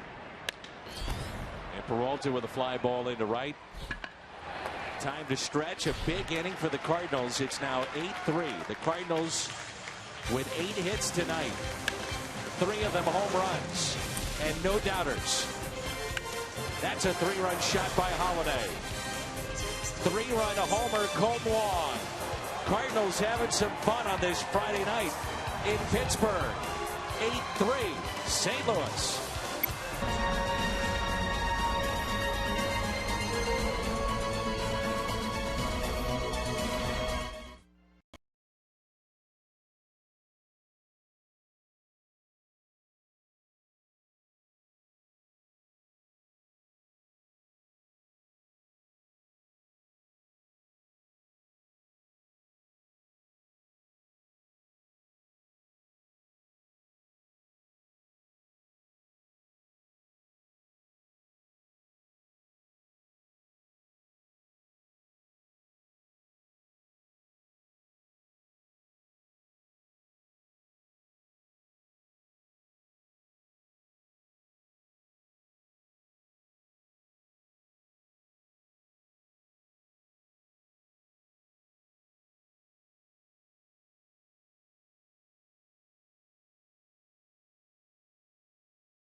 Johnny Peralta with a home run, and that man Colton Wong just helped the Gateway Honda dealers donate $1,000 to the Make-A-Wish Foundation.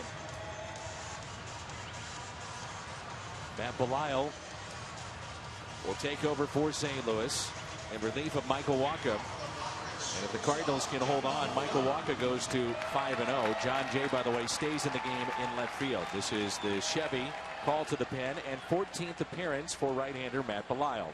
Been very busy, but he's got a couple days off. He hadn't pitched since the 6th of May. This is Gang, who homered off of Trevor Rosenthal. He sent us into extra innings.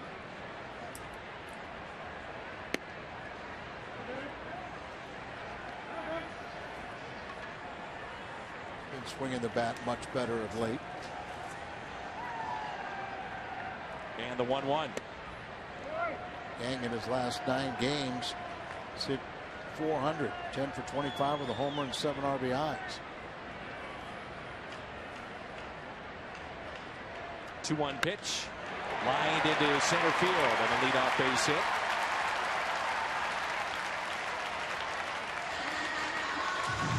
Seventh Pirates hit tonight.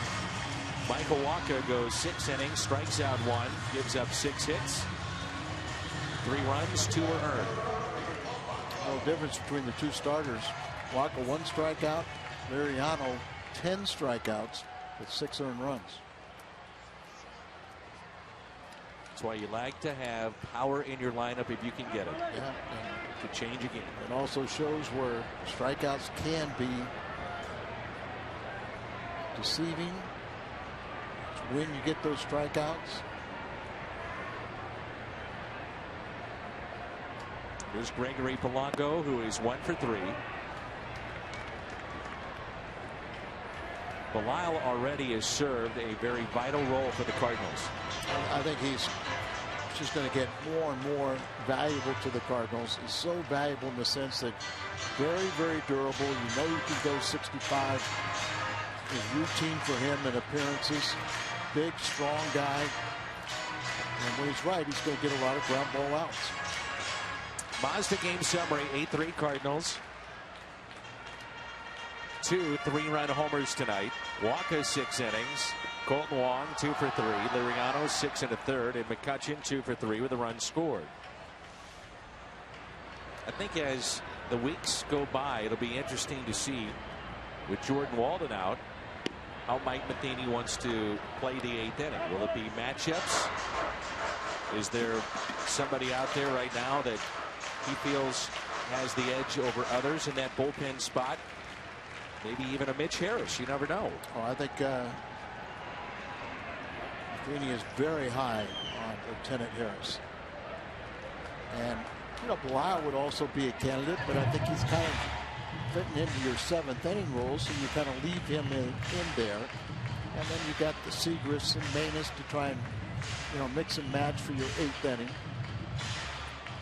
So I just believe that there's so many more options for Mike Matheny to use his bullpen. Of course, with Walden in there, he's the really missing ingredient because 2-1, a hit to first. Reynolds out there. The tag.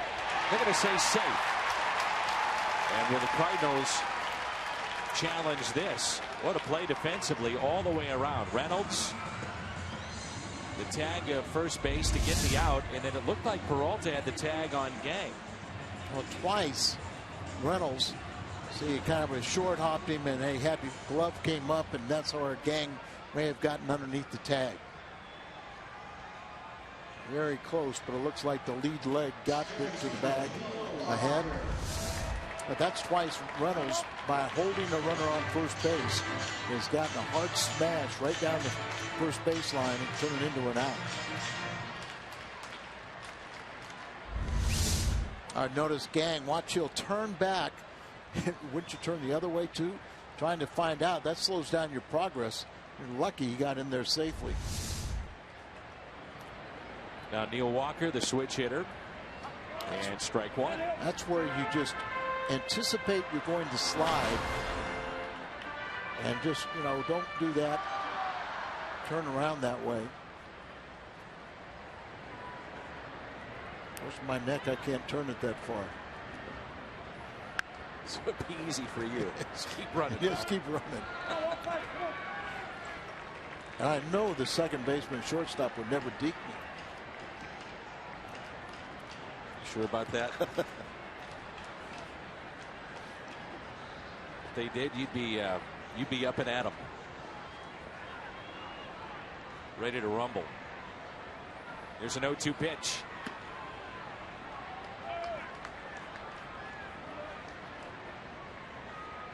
Another trend of this game that the Pirates do not want to hear about is that They've stranded 5. The Cardinals have only stranded 2.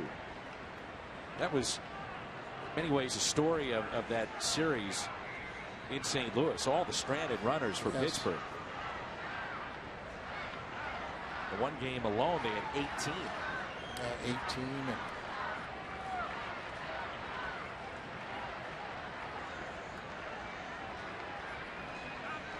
18 in a 2-1 game. That's hard to do. 1 ball, 2 strikes on Neil Walker, the Pittsburgh native. Had 14 and another. He stranded 28 runners in 3 games. Oh, excuse me. 38 runners in 3 games. Watch Belisle win right. Breaking pitch is sharp. Sometimes he gets underneath it. The Cardinals talked about that, and then it spins and hangs. But he's also a strike thrower. You'd love to see that coming out of the pen. 1-2 pitch. And a base hit into center field. Yang will score. That cuts into the lead to make it 8-4. Walker with RBI number 11.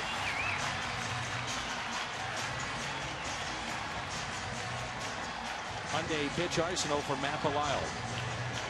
He's got the fastball, changeup, slider, and curve. In my mind, he's the fastball slider guy. I didn't realize the changeup were at that high percentage. But as you say, at times you'll get underneath it. You'll get a little spinner. Makes it that much easier to hit. But he's one of those guys he's not going to be afraid. You're not going to scare him off the mound. Going to have some outings where he'll get rubbed up, but everybody else does too. McCutchen, a 2-hit night.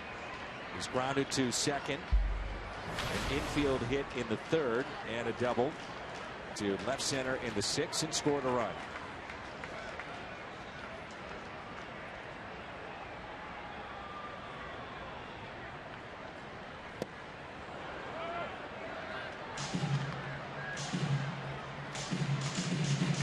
One ball, 1 strike. Matchups for this weekend: Martinez and Worley tomorrow. The day game on Sunday: Tyler Lyons and Jeff Locke. Locke, an all-star 2 seasons ago.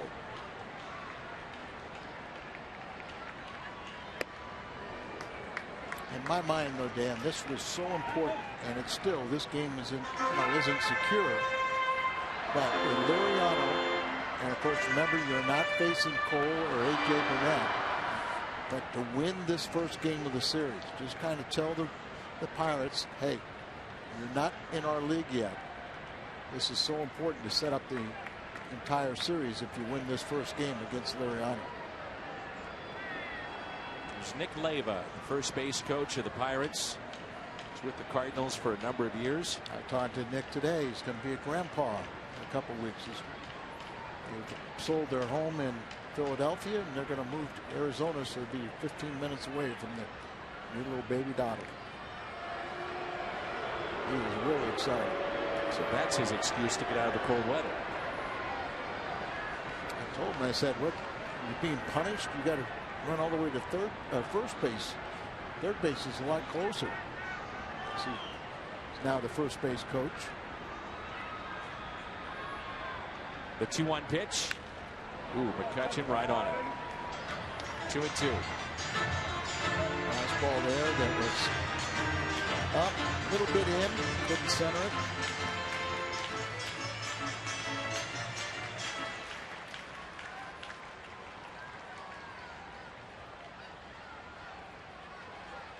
About a good slider down the way.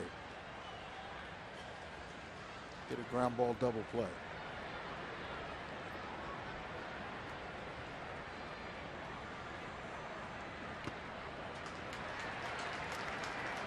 Picked by Yachty on the slider down the way, but McCutchen wouldn't offer. Never was enough in the strike zone for him to offer at it. See if they want to start the runner, even though they're down by 4 runs. Want a 3-2 pitch. Kind of hitter that's a good contact hitter. Doesn't expand his zone often. Not running. And it's a strikeout. Matt Belisle strikes out McCutchen. I think McCutchen in a lot of ways was thinking, I'm going to get a slider 3-2. He got the fastball, but look at where the location is. Up at the top of the strike zone, and that's a pitcher's pitch when it's up above the strike zone. High in the strike zone, hitters love that pitch. That's a big strikeout. Marte has been on base 3 times, reached on an error, 2 singles, and an RBI.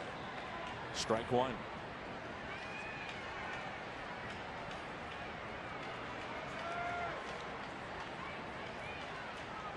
Matt Belisle, he's been around a long time with the Reds, Colorado, now St. Louis. Tells you something when you could survive pitching in those 2 parks.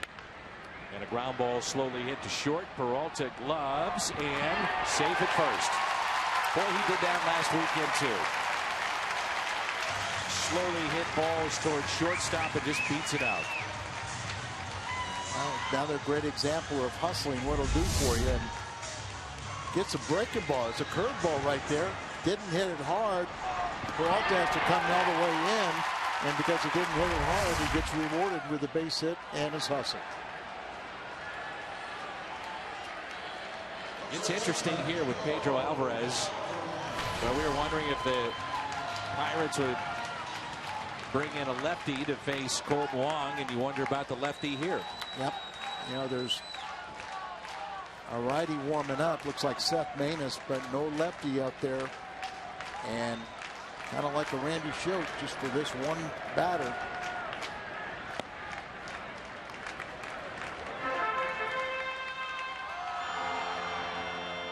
Ball 1 on Alvarez.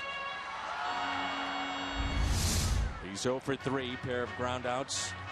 Crossed him up. Yeah, Molina easily was crossed up there.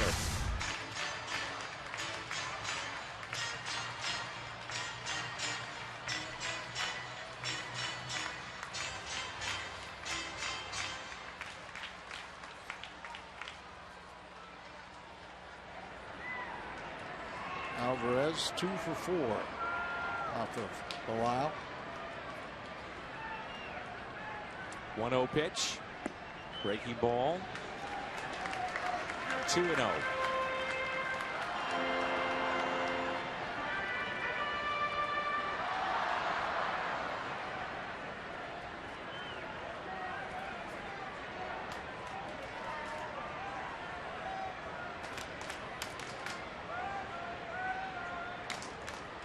The 2-0 pitch. Alvarez. A high fly ball. Hayward has it.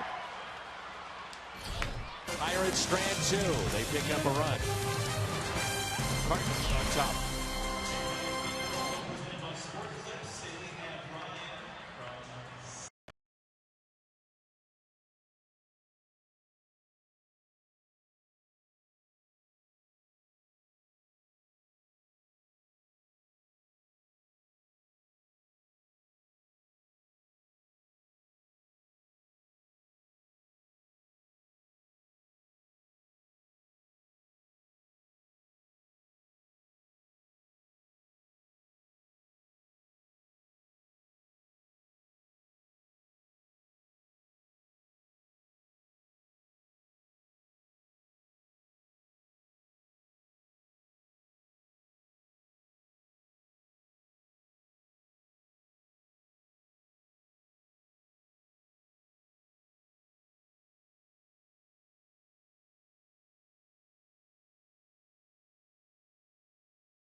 All right, Scotty, thanks. Radhames Liz, our Chevy Colt to the pin, his 7th appearance, and he'll get the 8th inning with Reynolds, Hayward, and Molina due up for St. Louis.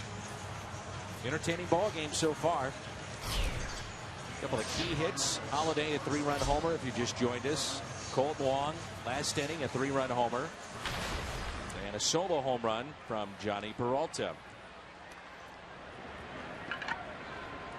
His right-hander, Liz, is the one that served up the game winner to Colton Wong on Sunday. That's pulled foul.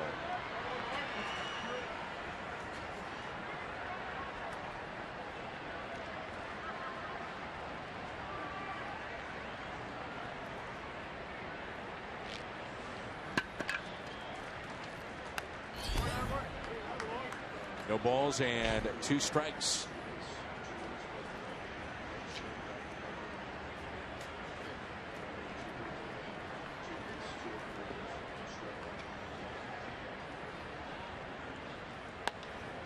And a base hit into right on an 0-2 pitch. Went with the breaking ball, and Reynolds just guides it into right field. Yep, good 2-strike approach there. Just tried to make contact, serves it into right field. Saw it was an off-speed pitch. Liz has bounced around. Originally signed back in 2003 by Baltimore. Released from San Diego, signed with Toronto. Granted free agency and signed by Pittsburgh last December. Hayward has walked and struck out twice. Shift on for Jason Hayward, and that pitch taken for a ball.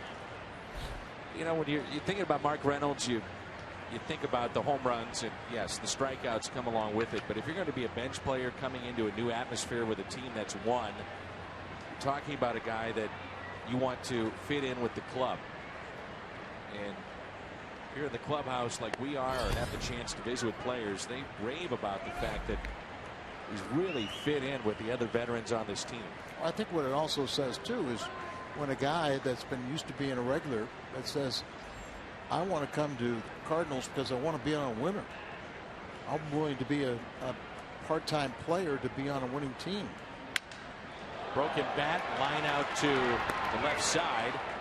Taken there by the shortstop, and then back in safely is Reynolds at first. And I think that endears himself to the front office and also the teammates. First thing they tell you is don't get double up on a line drive. Take your secondary lead, and you see it, recognize it's a line drive, and you scramble back just ahead of the throw. Say that in Little League, don't they? But at times it does happen. Here's Molina, who got it all started in the 7th inning with a double.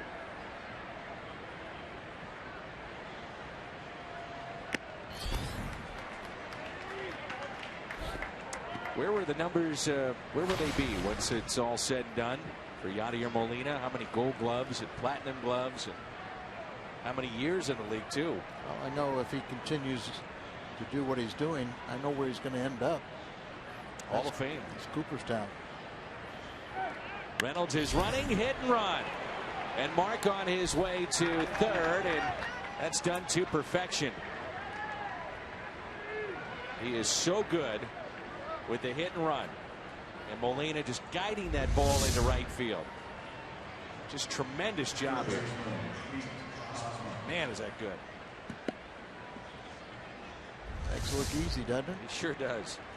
But once again, you know, if you think up the middle or opposite field, and that's a lot what John Mabry and Billy Miller are trying to preach. Use the big part of the field.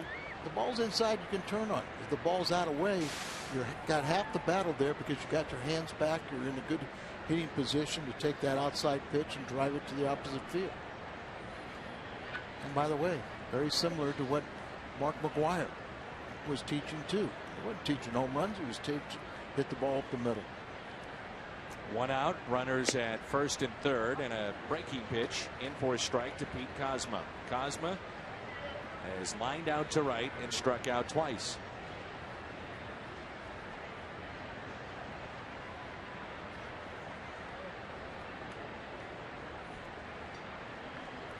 Big gap in left center.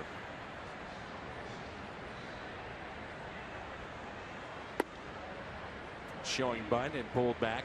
You know, we talked about this last weekend too, Al. And those games I was working with Rick, and we noticed just how deep Andrew McCutchen is playing in center field. I mean, he plays as deep as anybody in the game. And it might be too deep for a guy like Cosmo. I agree. I mean, look at Polanco in right field. Shallow he is. Marte's even more shallow. He's got to come way in. Catch made. Runner tags up. That's Reynolds. Throw is cut off. And the runners stay put. Now, McCutchen does have the speed that he can come in and catch balls similar to that.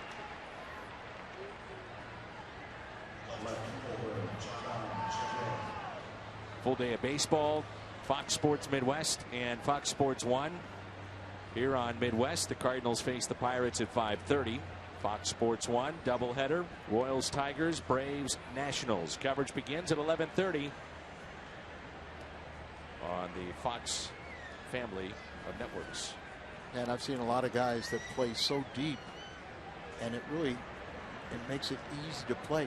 You're never in a position for those really tough chances. You leave your feet, you do this, do that. And a lot of balls fall in front of you. You hurt your pitching staff. That's like, Jim Edmonds.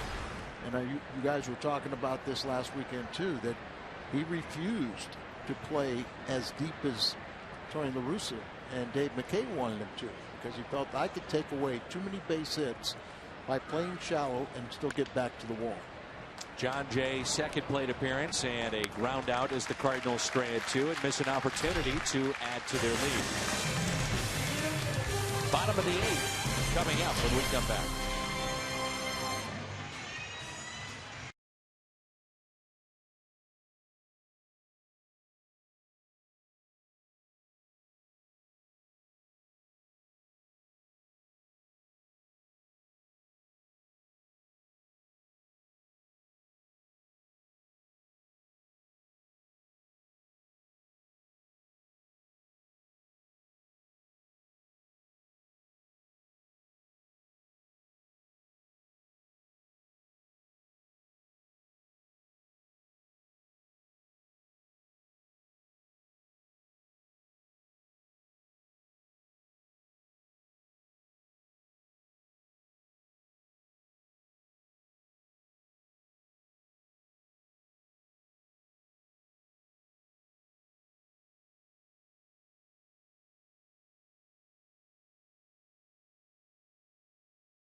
Brought to you by Bud Light. It reminds fans to stay in the game and drink responsibly. Bud Light. Gorgeous night here in Pittsburgh. Seth Maness will get the 8th inning tonight. One of the fastest workers in all of baseball. 8-4, the Cardinals with the lead. And Josh Harrison will lead it off for the Pirates. He's grounded out to third. Was robbed by Hayward in right, and then lined out to center. Chevy called to the pen, takes his 2 set. A lot of appearances for guys coming out of the bullpen. They'll need that off day on Monday. Talking with Seth the other day, and he said his parents just retired, school teachers, and they never miss a game on television. He said, you won't find bigger Cardinal fans than my mom and dad. I always love to, when you look at Seth Maness, and you follow what he did ever since he signed him. He's just been on winners. May have kicked that to slow it down. Doesn't matter. Base hit into center on a 1-2 pitch, and Harrison is aboard.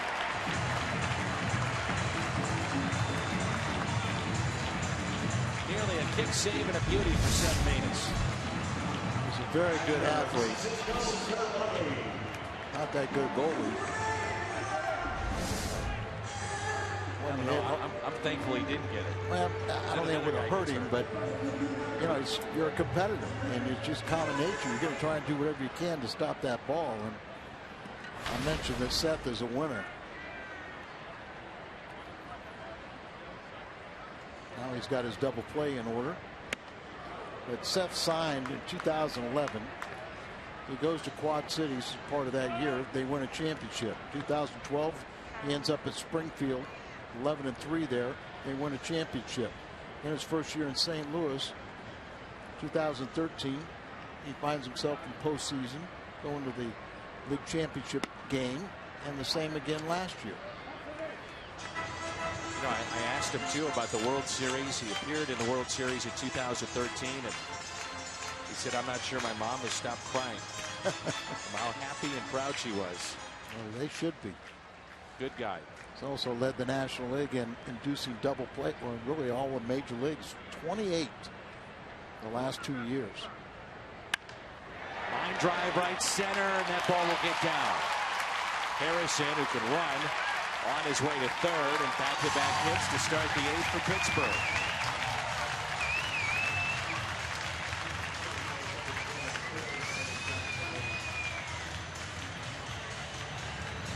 See a pinch hitter. This will be Corey Hart. Number of seasons in the Central Division with the Milwaukee Brewers. We were talking before the game that when you look at the Pirates, they have 4 pinch hits for their team. Corey Hart has all 4 of them. And on the flip side, the pinch hitting for St. Louis has been very good this year. Much improved. Much improved and spreading around a little bit. Hart's got some pop. Got to be careful with him. Randy Schote begins throwing. And is that Harris? Believe it is.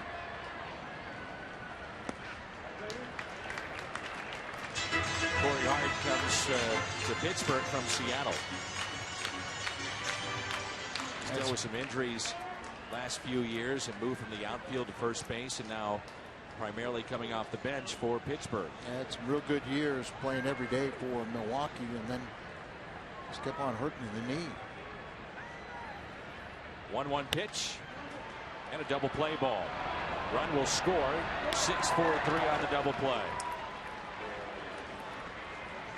That's the first double play the Cardinals have turned tonight. That makes it 8-5. Now Seth is so good at getting those ground balls. Sure, he's going to give up a couple hits, but always has that potential to get to 2 quick outs with 1 pitch. Jung-Ho Gong.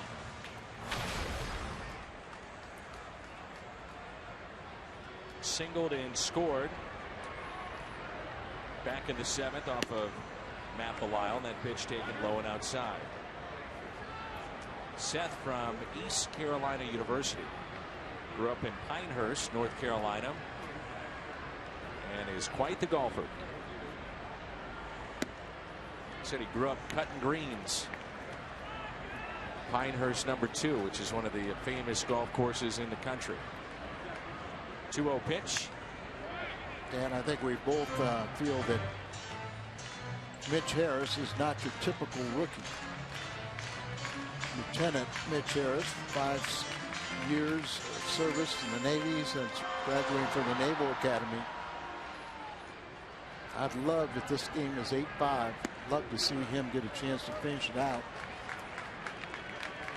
You know, just to keep Rosenthal sharp. just don't want to run him out there every day just because it's a safe situation.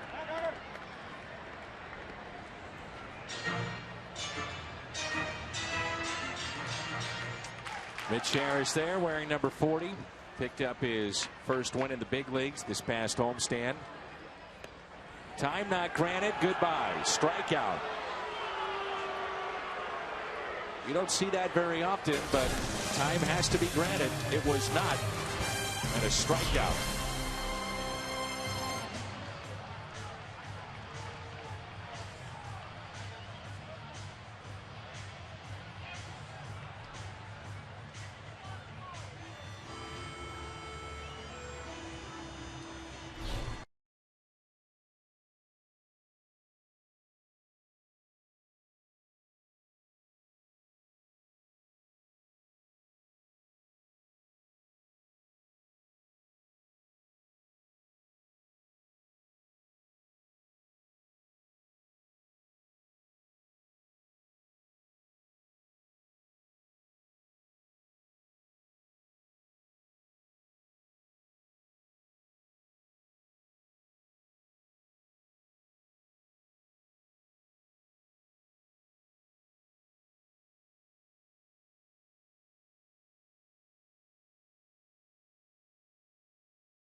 Came over from the Phillies.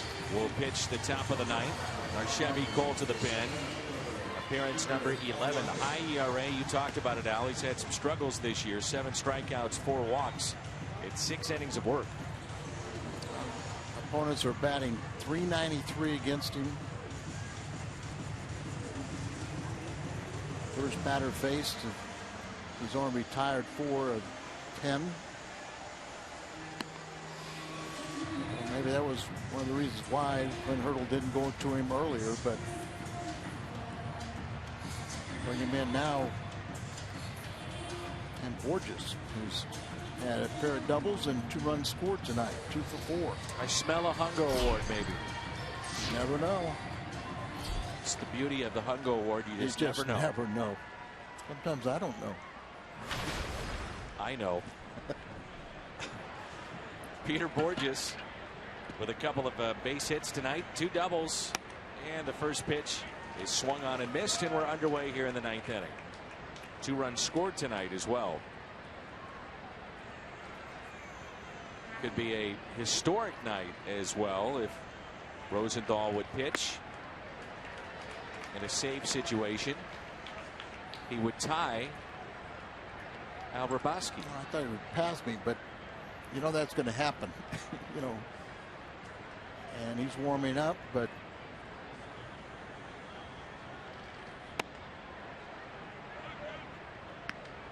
it's so important to the Cardinal Ball Club. It'd be 59 saves. And Joe Horner's at 60. Here's a 1-2 pitch to Peter Borges. So 2 doubles, 3 strikeouts tonight for Peter. Scotto has 5+ years in the big leagues with Philadelphia. Cardinals have struck out 12 times tonight, which is very unusual. Of course, Mariano had 10 of those. I guess if we score 8 runs, we'll take that trade-off 12 strikeouts.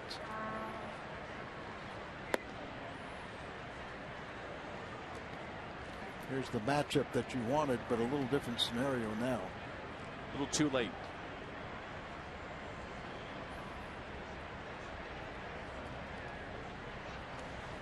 Colton Wong, a 3-run homer in the 7th. And Wong, a base hit into center field. 3-hit night for Colton, who's now a triple away from the cycle. This copyrighted telecast is presented by the authority of the St. Louis Cardinals and may not be reproduced or retransmitted in any form. And the accounts and descriptions of this game may not be disseminated without the express written consent of the St. Louis Cardinals. Colton, by the way, is now 2 for 3 off of Bastardo, and Adams will get a shot. So Adams hitting in the pitcher spot. Cardinals with one available position player left, and that's Tony Cruz. The shift is on here for Adams. A good size lead for Colton over at first. This be one of those times, Al, when you're up by 3 runs. Shift is on. Adams drops down a bunt. Why not? I mean, anytime they give you a clean base hit with a shift on, have a hit and run on. I'm just not sure the shift is used properly with Adams, because he does go the other way so well. And I watched in spring training. I watched both Hayward and Adams every day practice just taking outside pitches and driving it to left. Both of them were very good at it. Matt also practiced laying down a bunt every day in spring training. The other thing too with this shift, Walker is not on the outfield grass. He's a good 5 or 6 steps in on the dirt, where many times Adams, when he hits into the shift, it's a line drive to the second baseman. And because of, Matt's not that quick, I don't know why he's not out on the grass. He can still field the ball short right field and throw him out at first. And I guess what they're thinking is potential of a double play. So you play in a little bit further in, which in this case Harrison would have to turn more than likely. Runner goes, pitch taken for a ball, and a stolen base for Colton Wong. And the other thing too with that kind of shift is that Colton Wong could just keep on running to third. Yes, as I'm sure Gong would be a little bit flat-footed, and it'd be a foot race, and right, with a good head of steam going, you might beat him over to third base. 2 balls, 2 strikes on Adams. Pennsylvania native. Now they bring the third baseman back to his normal position and put Walker, the second baseman, out on short right. And you got the shortstop playing behind the bag at second. I think that may answer the question of why Walker was in for the potential of the double play. Yeah.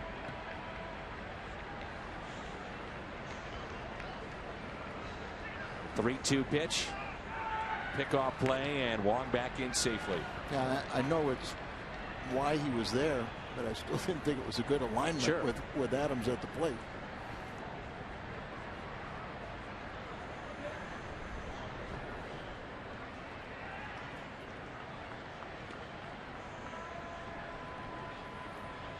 The 3-2 pitch to Matt Adams with Wong at second base.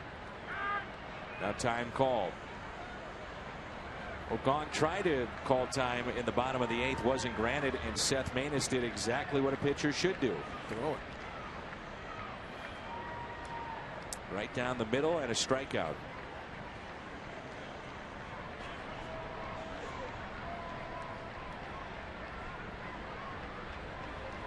Here's a 3-2.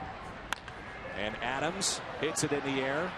Right center, McCutcheon over and makes the catch. Long will tag up, hustling to third. and stops there. Well, you could just see the mind spinning of Jose Oquendo that he was thought about trying to send him on home. Long run into right center for the center fielder McCutchen. Watch Wong. He'll immediately go and tag up. And you see McCutchen going full speed towards the wall in right center. It's going to take him a while to get under control and get that ball back in. So Colton's just running. And we could just see Oquendo was coming down the line, just going to stop him at the last second. That time, one of the benefits of playing deep for McCutchen as he makes the catch in right center off the bat of Adams. And now it's Johnny Peralta. Solo home run back in the second, grounded out to third, struck out and flied out to right. And now that the Cardinals may score, Mitch Harris gets back up in case it's not a safe situation. He Good would come cut. in.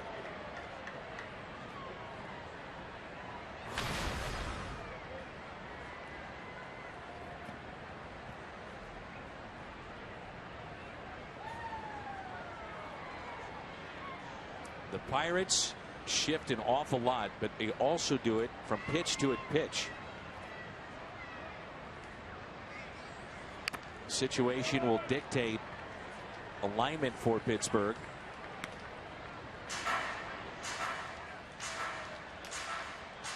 Clint Hurdle has said that that's one of the reasons he feels that they were able to get into postseason play 2 years ago. Somewhere I get in the back of my mind, I think about George Kissel, and he talked about how simple this game is. And now we've taken it to such extremes. Here George say, throw the ball, catch the ball, hit the ball. It's a simple game.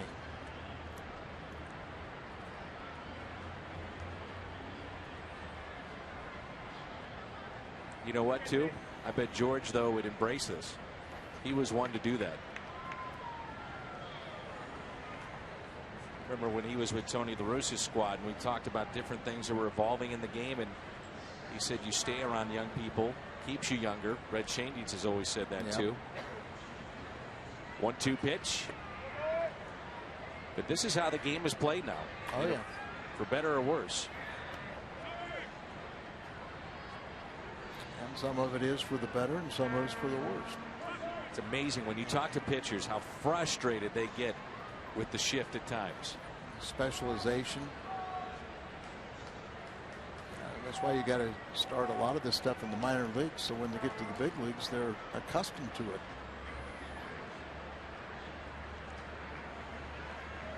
The 2-2. And Peralta strikes out. The Cardinals have struck out 13 times tonight. Mitch Harris coming on when we come back.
Wong, 3 for 5, 3-run homer, a double, a single.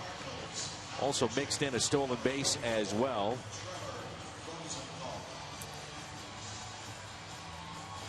Eight to 5, St. Louis. We had Mitch Harris coming out of the bullpen initially going to break, but it will be Trevor Rosenthal who comes in and tries to pick up the save.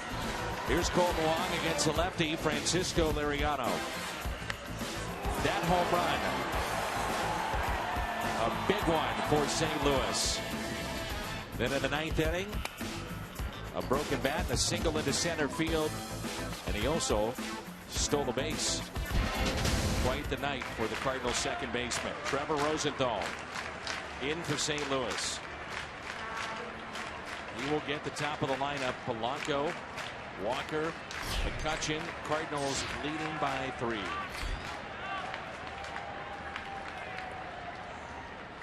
First pitch is strike. 97 on the gun. You know, one of the things that you talk about today's baseball, where every time it's a safe situation, you feel compelled to bring in your closer. But there are going to be times, and remember, Rosenthal pitched last night, picked up save number 10. Times where he's not going to be available, because we found last year, you know, if he has sufficient rest, he always has his good stuff. And more times than not, he will have that. But there can be a couple times where you're going to have to use other people. We've done that. Manus has picked up a couple saves. You know, Walden picked up one. Seagrass has picked up one. You got the off day Monday, but you want to throw in 4 days in a row. You know, the mindset of Mike Matheny may have changed, and I think maybe yesterday is a good example of the idea you're talking about, because if Walden's available, that might have been a Jordan Walden type game, an appearance that he makes. He's not. You go to Rosenthal. Or, you know, like I said, you know, bring in a Mitch Harris, find out if he's capable with Walden being out for so long. You know, and then you know you do have Trevor for Saturday and Sunday, off day Monday. You know, now you hope you have opportunities the next 2 days, and he picks up 2 more saves, but just trying to think ahead. Pitch at 99. How shallow the outfield is for Polanco. Rosenthal with 10 saves already this year. Camellia of the New York Mets with 11. And he didn't get one tonight, as they lost 3-1 to the Phillies. 3-2 pitch, ground ball, hit to Colton Wong. Wong makes the play. And the first out recorded here in the 9th.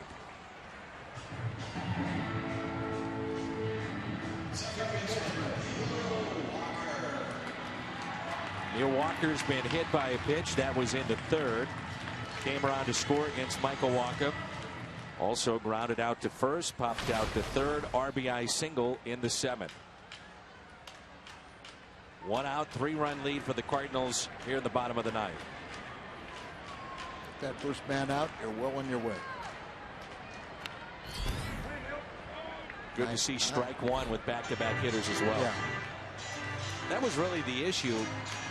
He'd fall behind, and his inefficiency in terms of first pitch strikes a year ago. And it really was only at home. It really only manifested itself in St. Louis, which was really odd.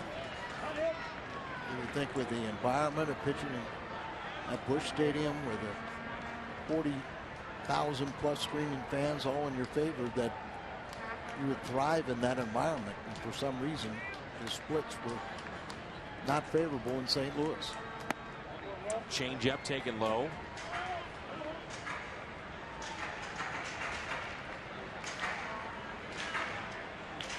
Cardinals 2 outs away from going 4-0 to start the year against the Pirates. And also against a club that you won the season series last year 11-8, but you only won 3 of those games in Pittsburgh. You were 3-6 in Pittsburgh. And the Pirates would go 9 games out already. 9. Long season. You can't argue with the start the Cardinals are off to. 2-2, a base hit out to left field. So Walker, the single to left. 2-hit night, on base for the third time.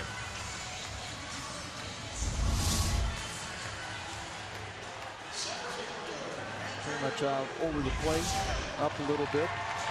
He had a good rip at a 99-mile-an-hour fastball in the first pitch.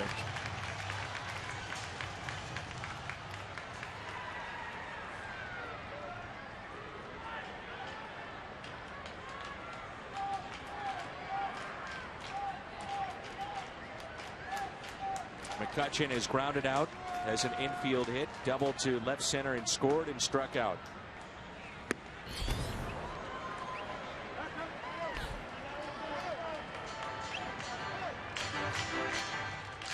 My 99, he throws past McCutchen, who has a little success against Trevor. Small sample size. Minor caught. How about a double play? How about a Cardinals win?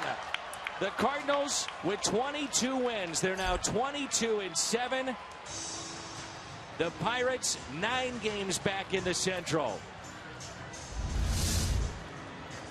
Oh, what were you saying about getting double up on a line drive? Walker, a very heady player, makes a fatal mistake. A rocket off the bat of McCutchen, and it turns into a double play, and Rosenthal picks up his 11th save, and the Cardinals their 22nd win. This team has been something so far in 2015. The big hit by Wong in the 7th. The Cardinals hold on. 8-5. Post-game shows next.